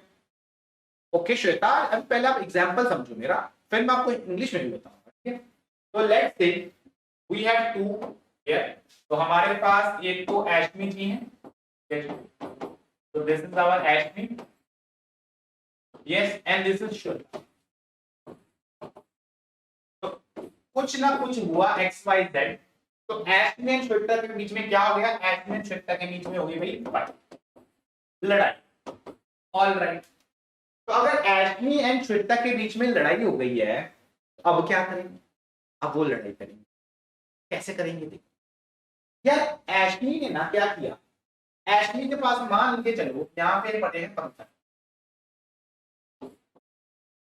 तो पत्थर उठाए, तो एश्मी जी ने पत्थर उठाए और पत्थर उठा के मार दिए श्वेता पे। श्वेता को लग गया बुरा, Shweta feels very bad. Okay, Shivaji बीच में मीडिएटर है, शिवाजी आप टेंशन मत लो, आप बीच में आप मीडिएटर, ठीक है। तो अब एश्मी जी ने पत्थर उठाए मारे श्वेता पे, श्वेता को लगी चोट, श्वेता को बुरा लगा। श्वेता ने क्या किया? श्वेता ने यहां पे मान के चलते हैं कि लगी हुई है एक वाटर, तो यहां पे हुई है वाटर, तो वाटर पाइप है, श्वेता जी ने वाटर पाइप पकड़ी, ठीक है, और यहां से पानी जो है फेंका किस पे? फेंका भाई एश्मी। तो वाटर पाइप से पानी निकल के सीधा का सीधा किस पे फेंका गया? सीधा फेंका गया एश्मी। ओहो, एश्मी जी को भी चोट लगी, बहुत तेज पानी निकल रहा है। ऑलराइट, तो अब क्या करें? अब हुआ ये कि आपका एश्मी ने पत्थर मारे श्वेता पे, पत्थर नहीं, पत्थर स्टोन समझते, एंड श्वेता ने पानी फेंका एश्मी पे। अब यार आप ना इसको, अभी हमने बेसिकली क्वांटम समझ लिया, अब वो देखो कैसे। यार एश्मी जी, आपने जब पत्थर मारे तो ऐसा तो ना दबादब भयंकर, एक आप जो मार रहे हो पत्थर, या पहले आपने एक पत्थर उठाया हो, ठीक है, 1 पत्थर, या आपने हो सकता है 2 पत्थर उठाए, या हो सकता है 3 पत्थर उठाए, क्या ऐसा हो सकता है कि आपने 1.5 पत्थर उठाया हो या 1.71 पत्थर उठाया हो? ऐसा तो नहीं हो सकता। यस, बट अगर मैं बात करता हूं श्वेता की, तो श्वेता के केस में देयर इज पॉसिबिलिटी कि अगर उनको मान लो 1 लीटर पानी फेंकना, इट्स अलाउड। मान लो 1.11 लीटर पानी फेंकना, इट्स अलाउड। मान लो 1.235 पानी फेंकना, इट्स अलाउड। मतलब श्वेता के लिए हर एक वैल्यू एक्सेसिबल है, मानते हो? That is every value is accessible, every value is allowed, ठीक है। तो श्वेता कोई भी पानी फेंक सकती है एश्मी के ऊपर, बट अगर मैं एक बार ये बताऊं कि एश्मी के ऊपर, तो एश्मी 1.5 पत्थर नहीं मार सकती या 1.712 पत्थर नहीं मार सकती। तो एश्मी जो पत्थर मार रही है वो मार रही है इन डिस्क्रीट फॉर्म्स, तो हम लोग बोलेंगे डिस्क्रीट फॉर्म, मतलब एक एक करके इन लेवल्स। तो आपके पास लेवल्स में चीजें जा रही हैं, एक स्टेप 1, स्टेप 2, स्टेप 3, ठीक है। तो जब चीजें पैकेट्स में हो ना, डिस्क्रीट पैकेट्स में, वो होता है जी टोडा। ये जो एश्मी कर रही है ना, Eshmi is doing something called quantum mechanics. तो ये क्वांटम मैकेनिक्स होएगा, जहां पे आपकी लेवल मतलब कुछ सिलेक्टेड लेवल्स अलाउड है। बट अगर मैं श्वेता की बात करता हूं तो श्वेता किसमें कर रही है, श्वेता कर रही है जी आपकी classical level. So this is your classical level, जहां पे क्या होगा, जहां पे हर एक वैल्यू अलाउड है। यार आपने न्यूटन लॉ ऑफ मोशन पढ़ी, कभी ऐसा हुआ कि ये वैल्यू अलाउड, मतलब 100 मीटर डिस्टेंस अलाउड नहीं है या 110 मीटर अलाउड नहीं है, या हर एक वैल्यू अलाउड। तो जब न्यूटन लॉ ऑफ मोशन लगाते हैं every energy value is allowed. But अगर मैं बात करता हूं क्वांटम पे, तो क्वांटम पे देयर इज अ रिस्ट्रिक्शन, वहां पे आप सिलेक्टेड वैल्यूज ही लगा सकते। ठीक है, कोई नहीं, लड़ने पे फोकस, पढ़ने पे फोकस। Okay okay okay. तो प्लस पर एक्स्ट्रा पढ़ाना है, हाँ बिल्कुल जी शहबाज जी, प्लस पे पूरे एक्स्ट्रा पढ़ाएंगे, टेंशन नहीं लेंगे। प्लस पे आपने बुलाया, हम आ गए हैं। प्लस पे we will learn many things new. ठीक है, तो ये चीज क्लियर हो रही है, बताओ जल्दी से। तो अगर आप पत्थर उठा के मार रहे हो तो एक सिलेक्टेड लेवल्स पे उठा, ठीक है, या एक और चीज, एक और तरह से समझते हैं, ये भी अच्छा एग्जांपल है। लेट्स से यहाँ पे वी हैव सम स्पेस, हाँ लेट्स से ये एक आप गए पहाड़ के ऊपर, ठीक है, पहाड़ से, ये पहाड़ है पूरा, और यहाँ से ना ऐसे नीचे एक वो है स्लाइड, मतलब हम वाटर पार्क पे गए हैं, तो ये वाटर पार्क में स्लाइड। तो स्लाइड में क्या हो रहा है, स्लाइड से ये, अब फिर वही वाली बात, ये है हमारी कौन है, क्लासिकल वाली कौन थी, श्वेता।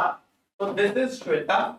तो श्वेता ने क्या किया, श्वेता ने यहां से एकदम पूरी की पूरी घूम के नीचे चली गई, तो हर एक हाइट पे श्वेता पहुंची हुई है। ठीक है, वेल एंड गुड। बट अगर मैं बात करता हूं भाई एशमी की, तो एशमी के लिए क्या होगा, एशमी ना चढ़ रही है ऐसे स्टेयर्स, तो दिस इज योर एशमी। एशमी को क्या करना है, एशमी को स्टेयर करना है। मान के चलो ये स्टेयर कितने का है, 1 फीट का है।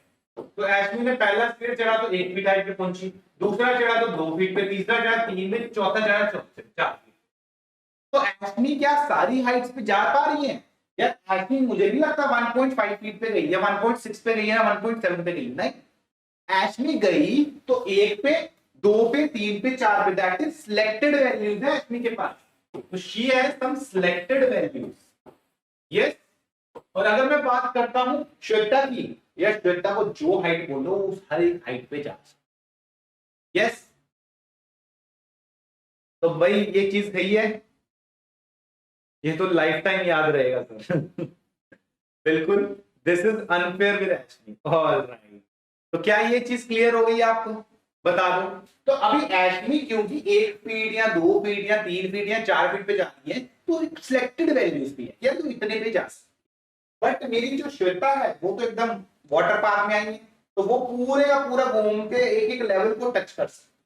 तो this is what happens then, ये क्या हो गया फिर से, ये हो गया ਤੁਹਾਡਾ क्लासिकल मैकेनिक्स, और ये कौन सा हो गया, ये हो गया साडा क्वांटम मैकेनिक्स। तो यस, इज इट क्लियर और नॉट, पहले तो ये बता दो ये क्लियर है आपको सबको, ठीक है। यहां तक आई थिंक एग्जांपल काफी आपको अच्छे लगते हैं, रिलेटेबल लगते हैं, क्योंकि वाटर पार्क हम लोग चाहते हैं सर। इनफैक्ट इससे सीढ़ियों से चढ़ के यहाँ तक पहुंचते हैं सर, तो फिर वापस आते हैं। तो जब सीढ़ियों से चढ़ रहे हो तो आप क्लासिक क्वांटम मैकेनिक्स फॉलो कर रहे हो, और जब एकदम से ऊपर से नीचे आते हो तो आप क्लासिकल फॉलो, ठीक है। क्या ये चीज है सेट बिल्कुल जिंदगी में। चलो फिर इसके पॉइंट्स पढ़ते हैं, क्या लिखा है इसके बारे में। देखो भाई, द एनर्जी कहां पे फ्लो करती है, क्वांटम वाले टाइम पे it will flow in the form of discrete packets, मतलब selected values are alright. So therefore we cannot add the energy of photons for quantum of mechanical process। वही है, जैसे मैंने आपको बोला 3 + 4 करके 7 नहीं करना, that's not allowed at quantum level। हमेशा 7 मतलब 7, ठीक है। और क्या है, therefore 1 photon is absorbed at that time। बिल्कुल, आगे बढ़ते हैं। यहाँ पे देखो क्या लिखा है, according to classical mechanics the flow of energy is continuous। तो क्लासिकल मैकेनिक्स की अगर हम लोग बात करते हैं तो एनर्जी फ्लो में जाएगी, मतलब कॉन्टिन्यूसली निकलेगी। बट अगर मैं क्वांटम की बात करता हूं, ठीक है, even the storage will be discrete. ये किसके लिए है, ये आपके क्वांटम के लिए। तो अगर मैं क्वांटम की बात करता हूं तो क्वांटम में एनर्जी स्टोर भी डिस्क्रीटली होती है और निकाली भी डिस्क्रीटली जाती है, यस। और क्या लिखा है, according to classical mechanics the storage of energy is continuous. तो क्लासिकल में हर चीज आराम से निकल रही है, कॉन्टिन्यूअस लेवल्स पे जा रही है। क्वांटम में कैसे जा रही है, स्टेप वाइज स्टेप। डिस्क्रीट का मतलब वो स्टेप्स में है, पत्थरों में, ठीक है। और क्या है, और देखते हैं अकॉर्डिंग टू क्वांटम मैकेनिक्स, ये देखो some selected values are attainable. तो क्वांटम मैकेनिक्स में जैसे मैंने बोला, वो सीढ़ियां चढ़ने वाला 1 feet 2 feet 3 feet 4 feet 1.2 feet, ठीक है। आगे classical mechanics has no selection rule. ये देखो, तो जब वो आ रही थी श्वेता की पूरी स्लाइड से, तो एक एक वैल्यू सेलेक्ट की थी उन्होंने। तो यहाँ पे कोई भी वैल्यू हो सकती है, any values can be attain. तो कोई भी वैल्यू आप इसमें अटेन कर सकते हो, बट क्वांटम में सिलेक्टेड वैल्यू भी अटेन हो, ठीक है। चलो जी, ये क्लियर हो गया है। बाकी तो चलो ये अगली बार चलेंगे। यहाँ तक हो गया आज की क्लास में। बोहर से अब स्टार्ट होने वाला था, तो this was just a starting point for Bohr. Next class में फिर हम लोग आगे लगा देंगे बोहर में, ठीक है। क्या ये चीज क्लियर हो गई भाई, लेक्चर कैसा लगा? और हाँ यार, इनकेस अभी जिनको नहीं पता, तो हम लोग प्लस पे आ चुके हैं, तो वी आर ऑन प्लस। तो प्लस पे हमारी स्टार्ट होने वाली है जी आयोनिक की सीरीज। आयोनिक इक्विलिब्रियम मैं पूरे का पूरा पढ़ाने वाला हूं उस पे, ठीक है। इसमें क्या क्या मिलेगा, इसमें डीपीपी मिलेंगी आपको, इसमें आपको टेस्ट मिलेंगे, और इसमें आपको डाउट सेशन मिलेंगे। एवरीथिंग जो कि YouTube पे आपको नहीं मिल पाता, that will be available here on ionic equilibrium. कब स्टार्ट हो रहा है? 23 जून को स्टार्ट होएगा। कितने बजे? 9 बजे रात, ठीक है। तो this is how it will be. Alright everyone, जिंदगी सेट है, डायमंड क्लियर है, एकदम क्लियर, बहुत बढ़िया जी, बहुत बढ़िया। तो कल नहीं यार शिवाज जी, वो थोड़ा टाइम चाहिए होता है प्लस पे कोर्स बनने में। ये बनाया है मैंने, अभी सेट होएगा एक बार, इट टेक सम टाइम। तो सारा प्रोसेस होने पे 23 को इट विल बी देयर। तब तक थोड़ा सा दो, आप फ्रेंड्स को भी बता सकते हो कि आयोनिक इक्विलिब्रियम कुछ अलग लेवल से पढ़ना है, अलग तरह से पढ़ना है। तो this is how you can go for it. Alright जी, सब सेट है भाई। और बता देना जिसके पास भी प्लस प्लस है, या जिसको नया भी लेना है, कोड लगाने का एकदम निक वाइट लिख देते हैं पड़ेगा, इट इज निक वाइट। चलो थैंक यू जी एवरीवन। फिर ध्यान रखना है सब लोग अपना, घर पे रहेंगे, प्यार से रहेंगे और ट्राई करेंगे, ठीक है। All right then, take care everyone.